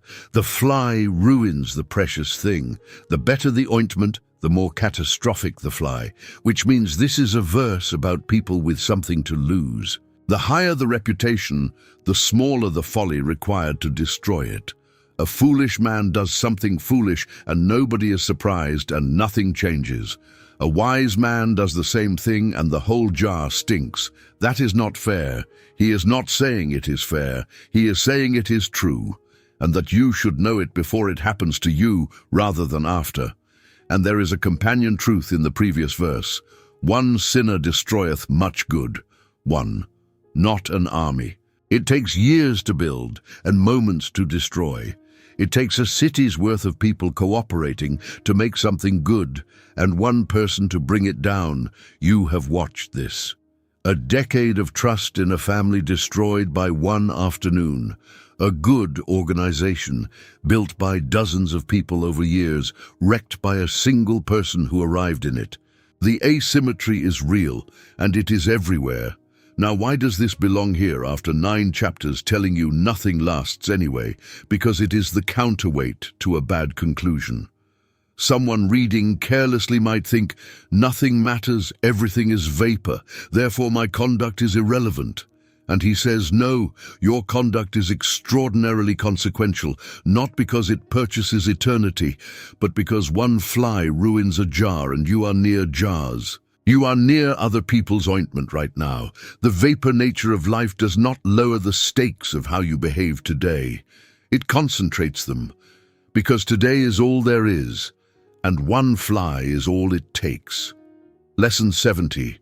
A wise man's heart is at his right hand. A wise man's heart is at his right hand, but a fool's heart at his left. Yea, also when he that is a fool walketh by the way, his wisdom faileth him, and he saith to every one that he is a fool. Ecclesiastes 10:2-3. This is not a political statement, though people have tried to make it one. It is an image about orientation. In the ancient world, the right hand was the hand of strength, of skill, of action. To have your heart at your right hand meant your inner life and your capacity were pointed the same direction. The wise man's convictions and his abilities are aligned. What he believes and what his hands do are on the same side of his body. He is integrated. The fool's heart is at his left, misaligned. His inner life points one way and his capacity points another. He believes one thing and does another, and the gap between them is where his life leaks out. And then verse 3, one of the most quietly devastating observations in Scripture. When he that is a fool walketh by the way, his wisdom faileth him, and he saith to every one that he is a fool. Read that carefully. The fool is just walking down the road. He is not doing anything. He is not being tested. There is no crisis, no examination, no moment of pressure. He is simply going somewhere. And in the ordinary act of walking down a road, he announces to everyone he passes that he is a fool. He does not know he is doing it. That is the whole point. He is not confessing. He thinks he is walking. But something about how he moves through the world, the way he speaks, what he stops for, how he treats the person selling bread, broadcasts the entire condition of his interior involuntarily to everyone who sees him. And he has no idea it is happening. Now here is the uncomfortable part. This is true of everyone, including you. You are broadcasting right now, not in the moments you have prepared for. Anyone can perform in a prepared moment, in the walking, in the way you handle the small friction of an ordinary Tuesday, in how you speak to the person who has no power over you. Those unguarded, unrehearsed, unimportant moments are where your actual formation shows, and everyone around you can read it, and you cannot see it at all. You cannot fix this by managing your image. The whole problem is that the broadcast comes from a level below the management. The only way to change the signal is to change the thing transmitting it. Lesson 71. If the spirit of the ruler rise up against thee, if the spirit of the ruler rise up against thee, leave not thy place, for yielding pacifieth great offences. Ecclesiastes 10:4. Here is practical counsel for the moment you are being unjustly attacked by someone with power over you. Leave not thy place. Do not storm out. Do not resign in the meeting. Do not deliver the speech you have been composing. Stay where you are, and yielding pacifieth great offences. The Hebrew for yielding is marpe. It means calmness, healing, a gentle response. Composure heals large offenses. Now understand what he is and is not saying. He is not telling you to grovel. He is not telling you the ruler is right. He is not telling you to accept mistreatment forever. He is telling you what to do in the moment of the flare. In the specific 60 seconds when the powerful person's spirit has risen against you and you are standing there with adrenaline in your blood and a perfect sentence forming in your mouth. Do not say the sentence, because here is what he knows about that moment. It is the worst possible time to make a decision, and it feels like the most necessary. The flare is designed by your own body to produce immediate action. And immediate action in that moment is almost always the action you will spend the next decade regretting. Leave not thy place. Stay. Be calm. Let the flare pass, because flares pass. That is what they do. The thing that feels like a permanent rupture at 2 in the afternoon is frequently a thing nobody mentions again by Friday, unless you make it permanent by responding to it as though it were. This is not cowardice, it is timing. The preacher has spent an entire chapter telling you there is a time to keep silence and a time to speak, and this is his applied example. There may well be a time to leave your place. That time is not 30 seconds into someone else's anger. Composure is not weakness. Composure is the ability to not spend your whole position on a moment that was going to pass anyway. Lesson 72. He that diggeth a pit shall fall into it. He that diggeth a pit shall fall into it. And whoso breaketh an hedge, a serpent shall bite him. Whoso removeth stones shall be hurt therewith, and he that cleaveth wood shall be endangered thereby. Ecclesiastes 10:8-9. 4 little pictures, and they are not all saying what you think. The first 2 are about malice returning to its owner. The man who digs a pit, a trap, meant for someone else, falls in it himself. The man who breaks through a hedge, a boundary wall, gets bitten by the snake living in it. That is the recognizable moral. The harm you engineer for others has a way of finding its way home. But the second 2 are different, and this is what most readers miss. Whoso removeth stones shall be hurt therewith, and he that cleaveth wood shall be endangered thereby. Removing stones is not malice, it is work. It is what you do to clear a field. Splitting wood is not malice, it is what you do so your family does not freeze. These are good, necessary, honorable tasks, and he says they will hurt you. That is the lesson. Not all injury is punishment. Some of your wounds are pits you dug. Be honest about those.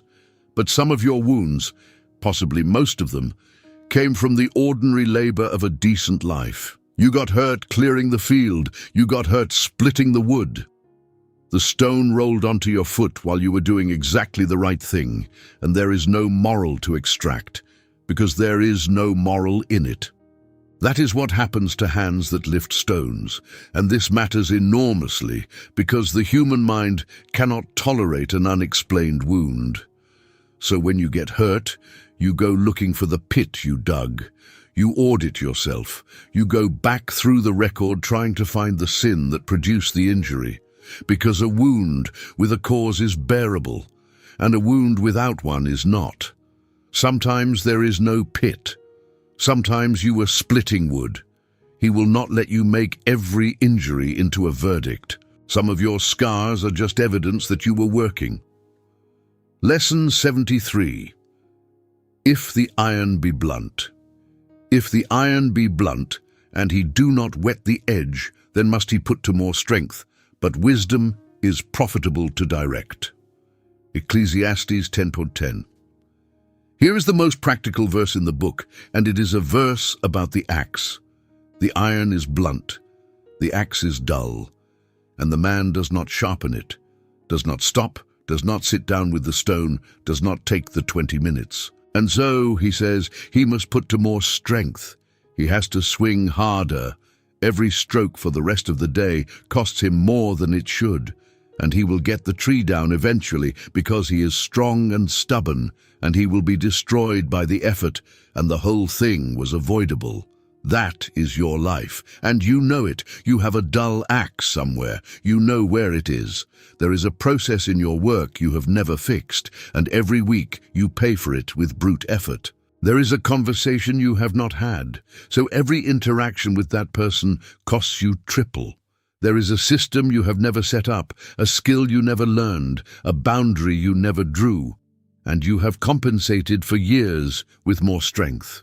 and you are exhausted, and you have concluded that you are tired because the work is hard. The work is not hard, the axe is dull. And here is why nobody sharpens, because sharpening looks like not working. When you sit down with the whetstone, no wood is being cut. Anyone watching sees a man doing nothing, and a certain kind of person cannot bear to be seen doing nothing, especially by themselves. So they swing. The swinging feels like virtue. The swinging generates the exhaustion that proves they are trying, but wisdom is profitable to direct. The word is yitron, profit. There it is again, the word from chapter 1. He has spent 11 chapters proving there is no profit under the sun, and here, almost in passing, he names one. Wisdom that directs, that points effort in the right direction before the effort is spent, that has a surplus. You will not outswing a dull axe. Nobody ever has. Put it down and find the stone. Lesson 74. Woe to thee, O land, when thy king is a child. Woe to thee, O land, when thy king is a child and thy princes eat in the morning. Blessed art thou, O land, when thy king is the son of nobles, and thy princes eat in due season for strength and not for drunkenness. Ecclesiastes 10:16-17. He is not talking about age. There have been excellent young kings and catastrophic old ones. The Hebrew na'ar here carries the sense of immaturity, not chronology. So what makes a king a child? Look at the diagnostic he attaches. Thy princes eat in the morning. That is the tell. Feasting at breakfast. Appetite unhooked from season. The leadership is consuming at a time meant for governing, not because they are hungry, but because there is nothing restraining the appetite. The child king's court eats whenever it wants, and the wanting is the only law in the building. And the blessed land? Thy princes eat in due season, for strength, and not for drunkenness. They eat too. He is not commending asceticism. This is the man who told you 5 times to enjoy your bread. They eat in due season for strength. The eating is subordinated to a purpose beyond itself. That is the whole difference between a child and a king, not age, whether the appetite serves the work or the work has been abandoned to serve the appetite. And now bring it home, because you are the king of something, a household, a team, a budget, your own body at minimum. The question is not whether you enjoy things. He has commanded you to enjoy things. The question is whether your enjoyment has become the thing that runs the schedule, whether you eat in due season or whether you eat in the morning, because the wanting arrived and there was nothing in you that said not yet. That word, not yet, is the entire difference between a king and a child, not never. The child cannot hear never and does not need to. The child cannot hear not yet. A land is cursed when its ruler cannot say it. And so is a life. Lesson 75. By much slothfulness the building decayeth. By much slothfulness the building decayeth, and through idleness of the hands the house droppeth through. Ecclesiastes 10:18. Here is the quietest catastrophe in the book, and it is happening in your life right now, and it is making no noise at all. The building decayeth. Notice, nobody attacked it. There was no fire, no storm, no enemy at the gate. Nothing happened to this house. That is precisely the problem. Nothing happened to it, and the house droppeth through. The roof begins to leak, and it does not begin with a collapse. It begins with a drip. This is the most important thing to understand about decay. It does not require an event. It requires an absence. The house does not fall down because something struck it. The house falls down because for 11 years nobody went up on the roof. And here is why this verse belongs in a book about vapor. He has told you nothing you build will last, that the work goes to a stranger, that you will be forgotten. And a certain reader will conclude, then why maintain anything? Because there is a difference between a thing ending and a thing rotting. Everything you have will end. That is settled, but it does not have to rot while you are still living in it. The marriage will end. One of you will die. That is not a reason to let the roof go. The body will end. That is not a reason to stop going up on the roof. And nothing about this decay will announce itself. There is no moment where the house tells you it is failing. There is a drip that you notice and do not address, and then there is a stain you stop seeing because you have seen it every day for a year. And then there is a beam that is soft when you finally touch it, and you cannot remember when that happened. Go look at what you have stopped maintaining, not the thing that is on fire. You would already be dealing with a fire. Look for the thing that nothing is happening to. That is where the water is coming in. Lesson 76. A bird of the air shall carry the voice. Curse not the king, no, not in thy thought, and curse not the rich in thy bedchamber, for a bird of the air shall carry the voice, and that which hath wings shall tell the matter. Ecclesiastes 10:20. On the surface, this is prudential advice about not slandering powerful people, and in the ancient world that advice would keep you alive. But look how far in he goes. Not in thy thought, not in your bedchamber, the most private room in the house, the place with no witnesses, the room you go to precisely because nothing said their travels. And he says, a bird will carry it. He is being partly proverbial. Every culture has a version of this. Walls have ears, the birds will tell. He is warning that private contempt has a way of becoming public, and it does, and everyone who has been caught knows he is right. But there is something underneath the prudence, and it is the thing worth taking. The curse in your bedchamber is doing something to you. That is the real bird. The contempt you rehearse in private, the speech you deliver to the ceiling at 2 in the morning, the case you have been building against your boss, or your government, or your brother. You think it is contained because nobody heard it. It is not contained. It is forming you. It is carving a channel, and the channel gets deeper every time you run water through it, and eventually the water finds it without being sent. And then one day, in a meeting, in a hallway, in a moment of fatigue, the thing you have been saying privately for 3 years comes out of your mouth in public, and you are as surprised as anyone. The bird carried it. The bird was you. There is no such thing as a private disposition. There are only dispositions that have not yet been observed. Whatever you are rehearsing in the bedchamber is what you will say when you are tired, and everyone gets tired. So the counsel is not really, be careful, you might get caught. It is, be careful what you are becoming in the room where nobody is watching, because that is the room where you are actually being built. Lesson 77. Cast thy bread upon the waters. Cast thy bread upon the waters, for thou shalt find it after many days. Ecclesiastes 11:1. Chapter 11 begins, and the tone of the book changes. 10 chapters of demolition are over. He has taken everything from you. And now, standing in the cleared lot, he starts to build, and the first instruction is this: cast your bread upon the waters. Understand how strange that is. Bread is the one thing this book has told you is real. It is the recurring gift, the thing from the hand of God, your portion, the answer to the prophet question. Bread is what he has told you 5 times to eat and enjoy, and now he says, throw it in the water. There are 2 ancient readings and both illuminate. One is maritime commerce.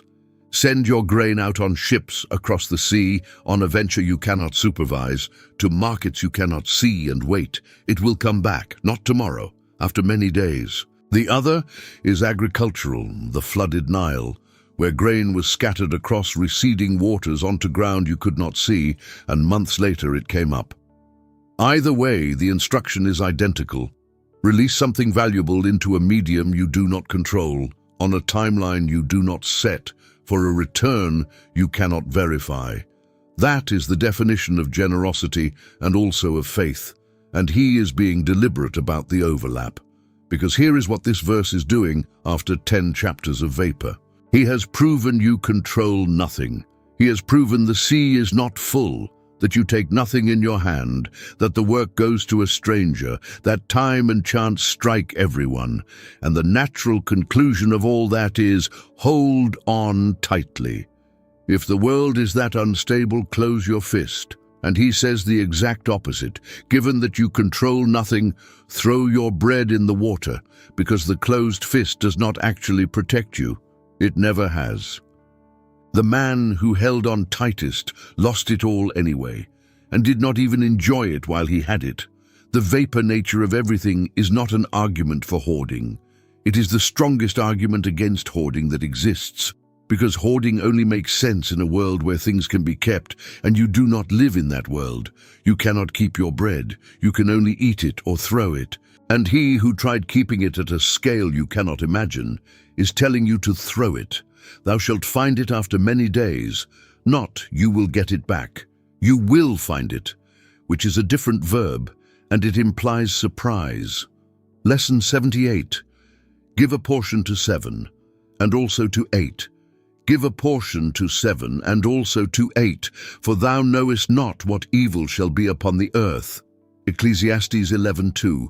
He continues the thought and gets specific about the mechanism. 7, and also 8. That is a Hebrew idiom. The X and also X plus 1 formula appears throughout the wisdom literature, and it means many and then more than that. Do not count. Do not calculate the correct number of recipients. 7, and when you have done 7, do an 8th. And note the word portion, there it is again, chelek. The word for your allotted share, the thing this book has been teaching you to receive and enjoy. Give your portion away to 7 people, to 8. And the reason is the most Ecclesiastes reason imaginable, for thou knowest not what evil shall be upon the earth. That is not a warm reason. He is not saying give because generosity is beautiful or because it will make you happy. He is saying you do not know what is coming. You cannot see the net, and therefore, distribute widely. Financially, this is diversification, and every advisor on earth would recognize it. You do not know which venture fails, so you do not put everything in one. That reading is legitimate, and he who ran an economy certainly means it. But run it through the rest of the book, and something larger appears. You do not know what evil is coming. You will at some point be the one in trouble. The net is coming for you too. That is the guarantee of chapter 9. And when it comes, what you will need is not a stockpile. Stockpiles do not help with most catastrophes. What you will need is people. You will need the 7 and the 8. You will need a web of human beings joined to you. And the only way that web exists on the day of the net is if you spent the previous decades throwing bread into water. He is telling you to build the threefold cord now, before you fall, by giving your portion away to more people than you can count, because you cannot know which of them will be standing there on the day you are on the ground. The generosity is not a moral flourish on top of a prudent life. In a world of nets and snares and time and chance, the generosity is the prudence. Lesson 79. He that observeth, the wind shall not sow. He that observeth, the wind shall not sow. And he that regardeth the clouds shall not reap. Ecclesiastes 11:4. This verse should be tattooed on the inside of every anxious person's eyelids. The farmer stands at the edge of his field with the seed bag, and he looks at the wind. It is a little strong today. The seed might scatter wrong. So he waits, and tomorrow he looks at the clouds. It looks like rain, and if it rains right after sowing, the seed might wash. So he waits, and the day after, there is not enough moisture. And the day after that, the wind is up again. He that observeth the wind shall not sow. He will not do it. Not because he is lazy. He is at the field every morning, seed bag in hand, deeply engaged with agriculture. He is doing research. He is being responsible. He is waiting for conditions, and the season closes, and he sows nothing, and he is genuinely bewildered, because at no point did he make a decision not to farm. That is how it happens. Nobody decides not to live. They decide to wait for conditions, one morning at a time, for 30 years. And here is the thing he knows and the farmer does not. There are no conditions. There is no morning where the wind and the clouds and the moisture all align into an unambiguous green light. That morning does not exist. It has never existed in the history of agriculture. Every seed that has ever been planted was planted in imperfect conditions by someone who decided to plant anyway. The next verse says it directly. As thou knowest not what is the way of the Spirit, nor how the bones do grow in the womb of her that is with child, even so thou knowest not the works of God who maketh all. Ecclesiastes 11:5. You do not know how bones grow. You cannot see it. It happens in the dark, inside a body, by a process no one can observe. And it works. It works without your understanding, without your supervision, without your permission. The whole of your ignorance is not a reason to wait. It is a reason to sow, because the thing you are waiting for certainty about is being handled by someone who does not require your certainty in order to do it. Lesson 80. In the morning sow thy seed. In the morning sow thy seed, and in the evening withhold not thine hand. For thou knowest not whether shall prosper, either this or that, or whether they both shall be alike good. Ecclesiastes 11:6. Here is the practical instruction that follows, and it is the most freeing sentence in the book for a paralyzed person.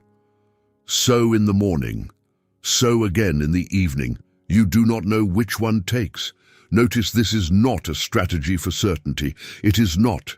Analyze harder, and then plant the right seed in the right field at the right hour. It is plant twice because you cannot know, and the not knowing is permanent and will not resolve no matter how long you stand at the edge of the field. His entire answer to uncertainty is not more analysis. It is more sowing. And this is the exact inverse of what an anxious mind does with uncertainty. The anxious mind treats uncertainty as a problem to be solved before acting. It says, I cannot move until I know, and so it gathers information, and the information does not produce certainty because information never produces certainty about the future, and so it gathers more, and the gathering becomes the life. He says, you will never know. Now go sow twice. And then the clause almost everyone misses, and it is the kindest thing in the verse. Or whether they both shall be alike good. Both might work. He is not just saying one might fail. He is raising the possibility that both work. That is not a small thing.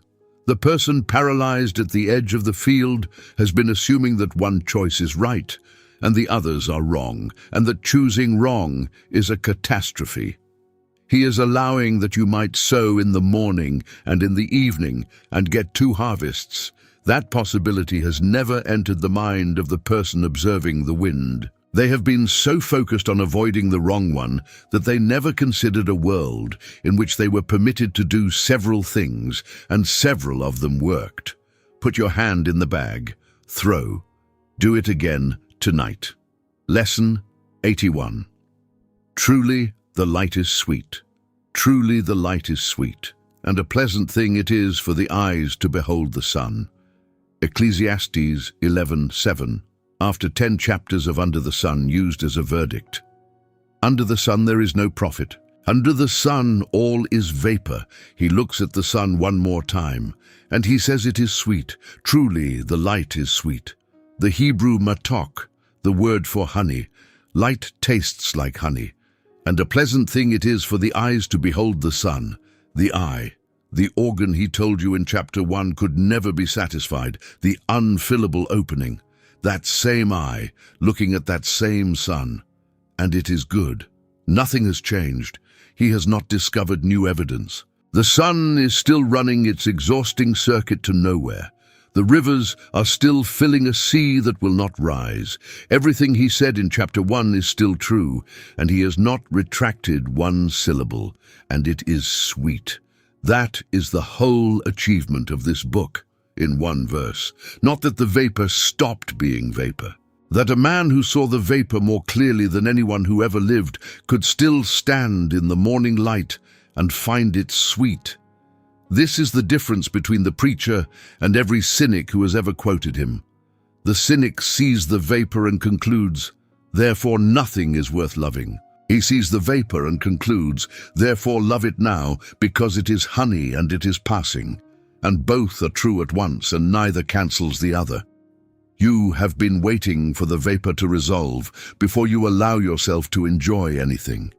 You have been holding your gladness in escrow, pending an explanation, and the explanation is not coming, not under the sun, not in this book, not in your lifetime in the way you want it, but the light is still sweet.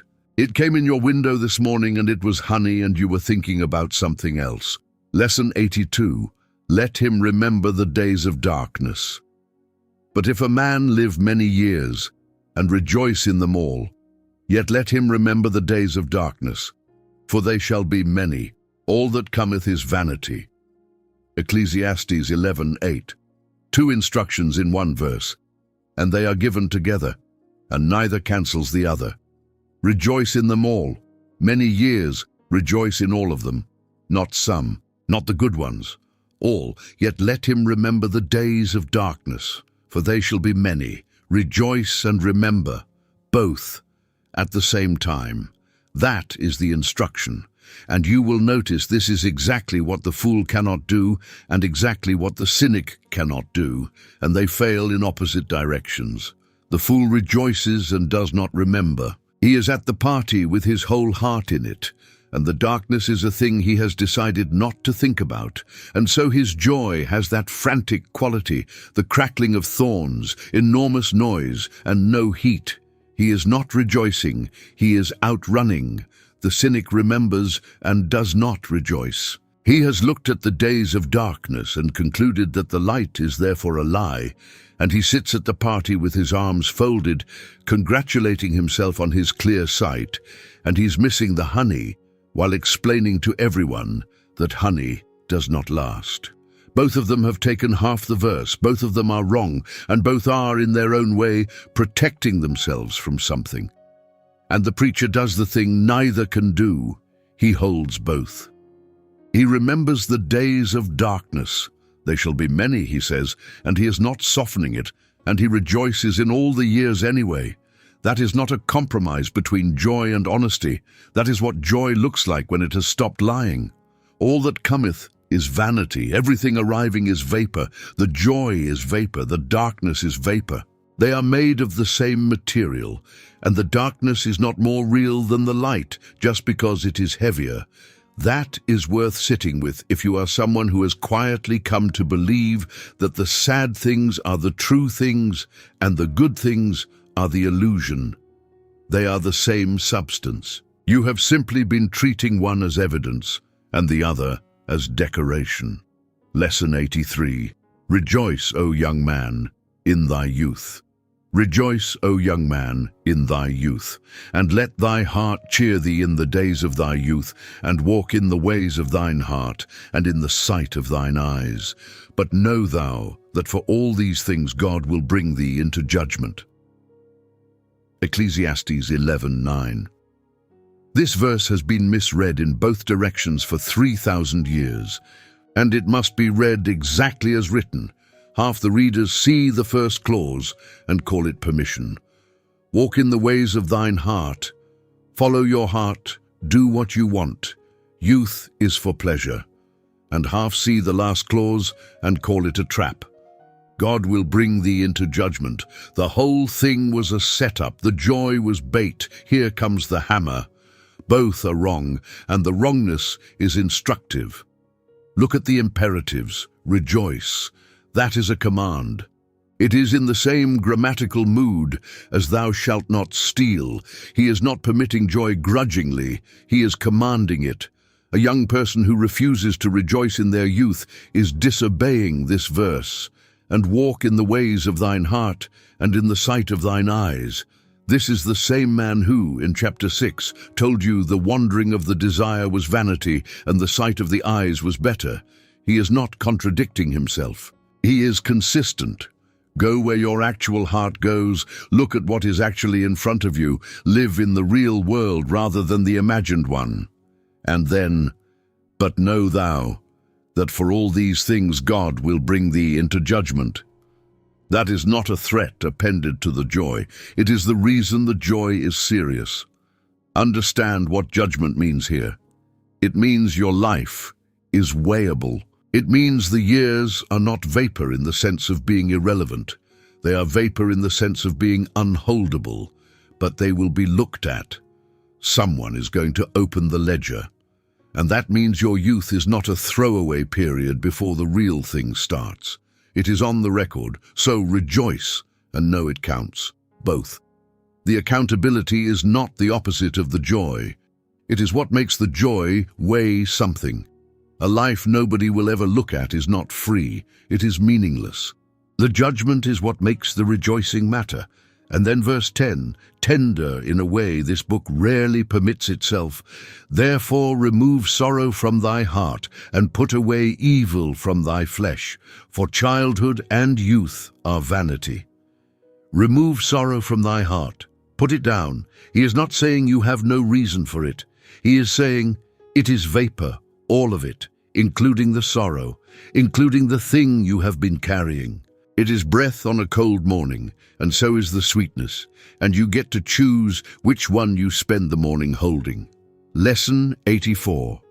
Remember now thy Creator in the days of thy youth. Remember now thy Creator in the days of thy youth, while the evil days come not, nor the years draw nigh, when thou shalt say, I have no pleasure in them. Ecclesiastes 12:1. Here is the hinge of the whole book. Everything has been building to this imperative, and it is the first direct command about God in 12 chapters. Remember now thy Creator, now, not eventually, not when it becomes urgent, not in the hospital. And look at the title he uses, not Lord, not Almighty, Creator, the one who made you. Because the entire problem of this book is that you are a made thing that has forgotten it was made, running around trying to fill an eternity-shaped hole with objects, wondering why the sea is not full. And the answer has always been that you have a maker and you have not been thinking about him. And the timing clause is the sharpest thing in the verse. In the days of thy youth, while the evil days come not. Do it while it is easy. Do it while you are strong, while the body works, while you have the luxury of not needing to. Because here is what he knows. Everyone remembers their Creator eventually. Everyone. The atheist in the falling plane remembers. The proud man in the diagnosis room remembers. The hard man at his wife's graveside remembers. Nobody dies without at least one moment of looking up. But there is a difference between remembering your Creator in the days of your youth and remembering him when there is nothing else left. The second one is not worthless. God receives it, and the thief on the cross is proof. But it is a fraction of what was available, because a life spent remembering your Creator from 20 is a different life, not a longer one, a different one. It is a life where the work had a purpose beyond the rivalry, where the meal was a gift rather than a fuel stop, where the fall came and the person was already in the hand. While the years draw nigh when thou shalt say, I have no pleasure in them. He is describing what is coming, a season where the pleasure drains out, and the man who has been remembering his Creator all along walks into that season with something. The man who has not walks in with nothing and has to start learning at the worst possible moment with the worst possible resources, a thing he could have learned at 20 in an afternoon. Do it now. That is the whole instruction. Now, while it costs you nothing but attention. Lesson 85. The keepers of the house shall tremble. In the day when the keepers of the house shall tremble, and the strong men shall bow themselves, and the grinders cease because they are few, and those that look out of the windows be darkened. Ecclesiastes 12:3. Now comes the great poem of aging, and it is one of the most beautiful and merciless passages in all literature. He is describing a body failing, and he does it entirely in metaphor, as a house falling into disrepair.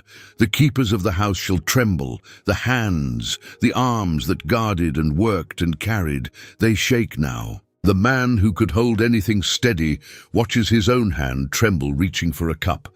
The strong men shall bow themselves, the legs, the back, the frame that stood upright and lifted and never thought about it.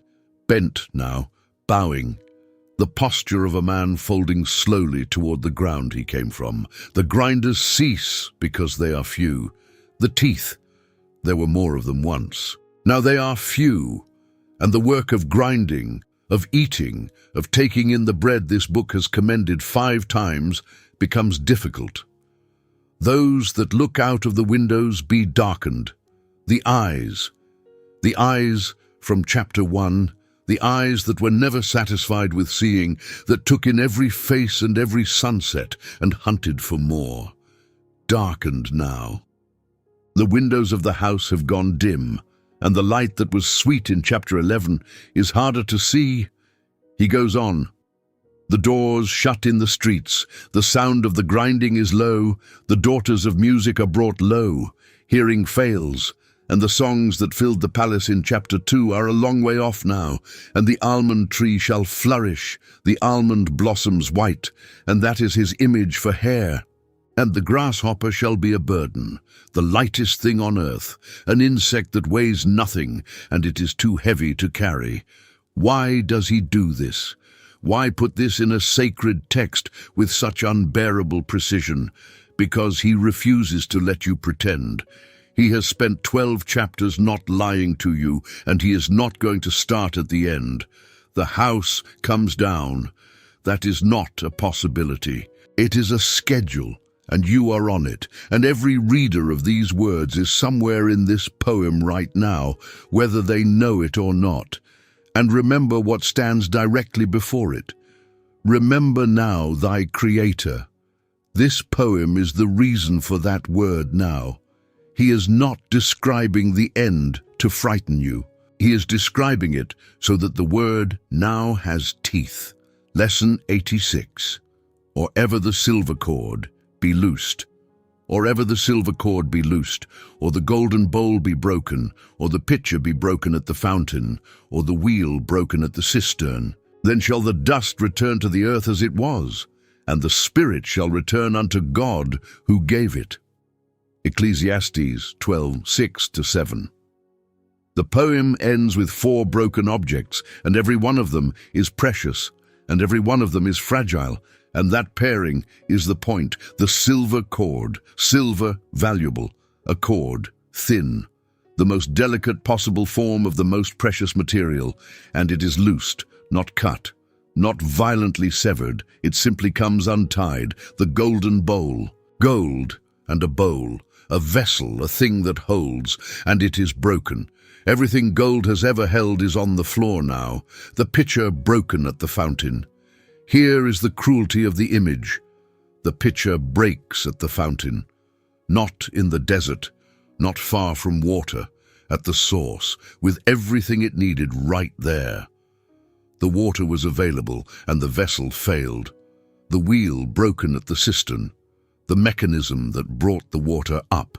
The apparatus of life seized. 4 precious things, all broken, all at the exact moment of their function. And then he abandons metaphor entirely and says the plainest thing in the book. Then shall the dust return to the earth as it was, and the spirit shall return unto God who gave it. 2 directions. The dust goes down, the spirit goes up. Now remember chapter 3, where he said, Who knoweth the spirit of man that goeth upward? He said he could not prove it. He said, under the sun, working from observable evidence, there is no way to demonstrate that a man is different from a beast. And here at the end, he says it anyway. not as proof. As testimony, the Spirit shall return unto God who gave it, given. That is the word that matters. Your spirit was given. It was not generated by your body, and it is not the property of the dust. It came from somewhere on loan, from a person.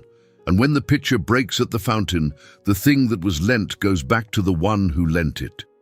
That is the answer to the man and the beast, not an argument, a destination. Lesson 87. The preacher sought out acceptable words. And moreover, because the preacher was wise, he still taught the people knowledge. Yea, he gave good heed, and sought out, and set in order many proverbs. The preacher sought to find out acceptable words, and that which was written was upright, even words of truth. Ecclesiastes 12:9-10. Before the conclusion, there is a note about the man himself, and it tells you what this book cost to make. He gave good heed and sought out and set in order 3 verbs of labor. He listened carefully. He searched. He arranged. This book is not an outpouring. It is work. The work of a craftsman done slowly over years with revision. The preacher sought to find out acceptable words. The Hebrew for acceptable is chefetz, delightful, pleasing, desirable. He hunted for words that would be a pleasure to hear. This man who told you the truth about death and injustice and the emptiness of everything you are chasing took the trouble to say it beautifully. He could have simply been correct. He wanted to be worth listening to, and then the clause that holds them together, and that which was written was upright, even words of truth, delightful and true, both. He did not soften the truth to make it pleasant, and he did not use the harshness of the truth as an excuse to be careless with it. That is a rare combination, and you should notice how rare, because the world offers you the 2 halves separately all day long. There are people who will tell you delightful things that are not true. That is most of what is sold to you. And there are people who will tell you true things in a way that is designed to wound, and who mistake the wounding for integrity. The preacher did neither. He looked directly at the worst facts available to a human being, and then went looking, for years, with effort, for a way to hand them to you that you could actually receive. That is a kind of love. It does not look like love, because it is made of thorns and vapor and dead flies and the grasshopper being a burden. But a man who did not care about you would have written this in half the time and made it half as beautiful. The beauty is the evidence of the affection. Lesson 88. The words of the wise are as goads. The words of the wise are as goads, and as nails fastened by the masters of assemblies, which are given from one shepherd. Ecclesiastes 12:11. 2 images for what wisdom does, and they are opposites, and you need both. Goads. A goad is a long pole with a sharp point used to drive oxen. It is not a decoration. Its entire function is to hurt just enough to produce movement. The ox is standing still or drifting the wrong way, and the goad jabs it, and it moves. That is what half of this book has been. The verse about the man who eats in darkness. The question, for whom do I labor? The old king who will no more be admonished. Those were goads. They were not pleasant. They were designed to produce motion in a stationary animal, and if one of them jabbed you somewhere tender in the last few hours, it was working. And as nails fastened, the opposite function. A nail does not produce movement. A nail stops movement. It fastens. It holds a thing in place so it cannot drift. That is the other half of this book. God hath made everything beautiful in his time. The righteous and the wise, and their works are in the hand of God. God now accepteth thy works. Those are nails. They hold you still when everything in you wants to drift. And you need both, and you cannot choose which one you need. That is the point. A person who only takes the nails becomes comfortable and stops moving.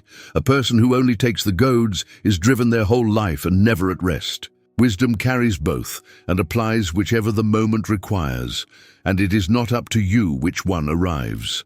And then the last clause, which is the most important 6 words in the verse, which are given from one shepherd, all of it, the goads and the nails, the demolition and the comfort, the vapor and the bread, from one source. The same hand that jabbed you is the hand that fastens you. It is not two forces. It is not a harsh God and a kind God. It is one shepherd who knows exactly which tool you need and who has been using both on you for the last several hours. Lesson 89 of Making Many Books. There is no end. And further, by these, my son, be admonished. Of making many books there is no end, and much study is a weariness of the flesh. Ecclesiastes 12:12. Here is the last warning before the conclusion, and it is aimed precisely at the kind of person who would sit through 90 lessons on Ecclesiastes. Of making many books there is no end. He is right, and it is worse now than it was then. There is no end. There is always another book, another teaching, another framework that will finally organize the thing, and much study is a weariness of the flesh. The Hebrew is physical. It wears out the body. Now, why is this here? Why at the end of a book of wisdom does the wisest man warn you about the pursuit of wisdom? Because he knows what you might do with the last several hours. You might file it. You might take 90 lessons about not living in the wandering of the desire, about eating your bread and doing the work your hand finds, about remembering your Creator now. And you might convert the whole thing into a pleasant intellectual experience and go looking for the next book. That is the fool's move. And it is invisible because it looks like diligence. There is a kind of person who uses study as the most sophisticated available method of not obeying. They are never rebellious. They are never dismissive. They just always need one more perspective before they act. And they will go to their grave extremely well read and having never once cast their bread upon the waters.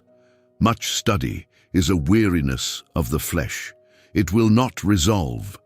There is no book that ends the search, including this one. You could read Ecclesiastes for another 40 years, and it would not put bread on your table or make you taste it.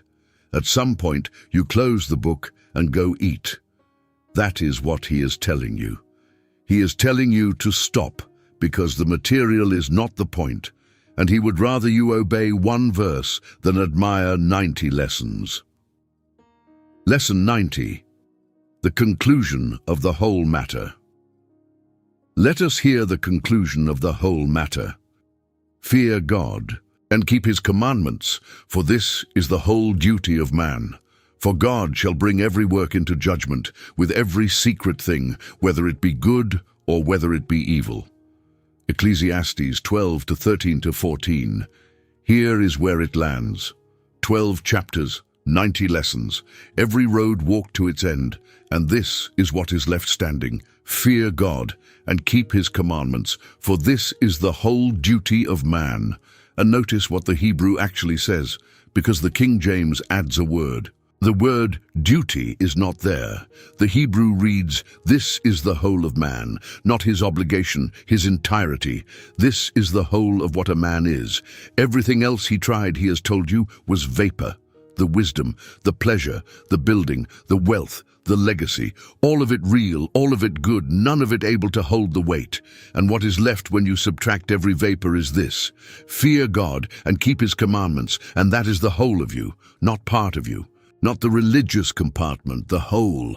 And then the final verse, and it is the one that redeems the entire book. For God shall bring every work into judgment, with every secret thing, whether it be good or whether it be evil. Every work, every secret thing. Do you understand what he has just done? He has spent 12 chapters telling you that nothing is remembered, that the wise man dies as the fool, that the poor man saved the city and no one wrote his name down, that you will be forgotten within 3 generations, and your great-grandchildren will not know you existed. And in the last sentence, he tells you that not one thing has been lost. Every secret thing, the kindness nobody saw, the temptation nobody knew you refused, the bitterness you swallowed at the meeting instead of saying the sentence, the years you cared for someone with no audience and no credit, the prayer at 2 a.m. that you never told a living soul about, the thing you did in the dark that you are still ashamed of. Every one of them, seen, recorded, brought into judgment. That is not a threat. For the person who has spent their whole life doing unwitnessed things in an unwitnessing world, that is the most beautiful sentence in the Bible, because the terror of Ecclesiastes was never death. It was insignificance, the vapor, the forgetting, the sense that it all evaporates and nobody ever knew. And the last verse says God knew. All of it. The whole time. Every hevel moment, every vapor thing you could not hold and could not keep and could not build with, was seen. Every one of them. By someone who was there for all of it and forgot nothing and is bringing every last piece of it into the light. The city forgot the poor wise man. God did not. And so 90 lessons later, this is where the preacher leaves you, with a life you cannot hold, in a world you cannot fix, doing work you cannot keep, for people who will not remember you, and with bread on your table and light on your face that is sweet, and a person across from you who is your portion, and a Creator who has seen every secret thing and will not lose one of them. Eat your bread, drink your wine. Do the work your hand finds, with your might, while the window is open.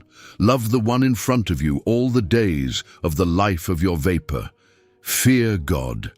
That is the whole of man. There is nothing else, and there was never going to be. And the extraordinary thing, the thing the preacher spent 12 chapters and a lifetime of demolition to hand you, is that it is enough.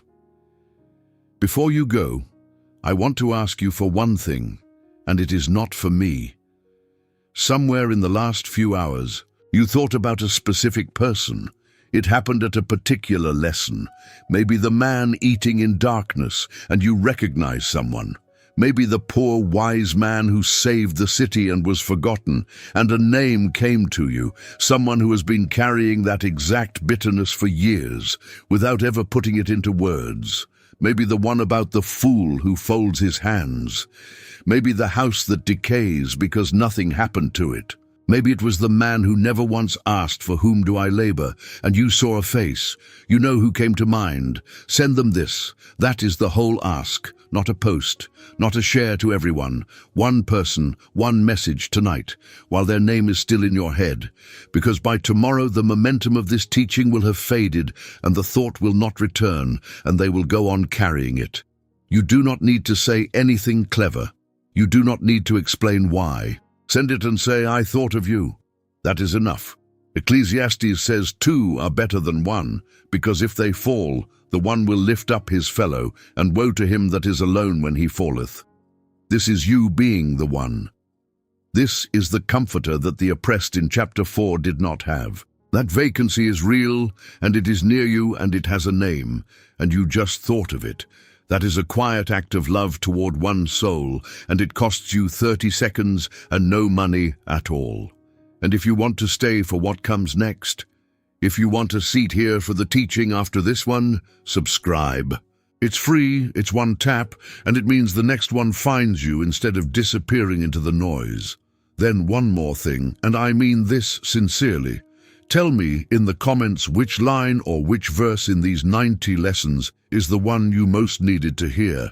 Not the whole teaching, the one that jabbed like a goad or held like a nail. I read them, and other people read them, and someone scrolling past at 2 a.m. is going to find the line you named, and it is going to be the exact thing they came looking for. And now, hear this over you.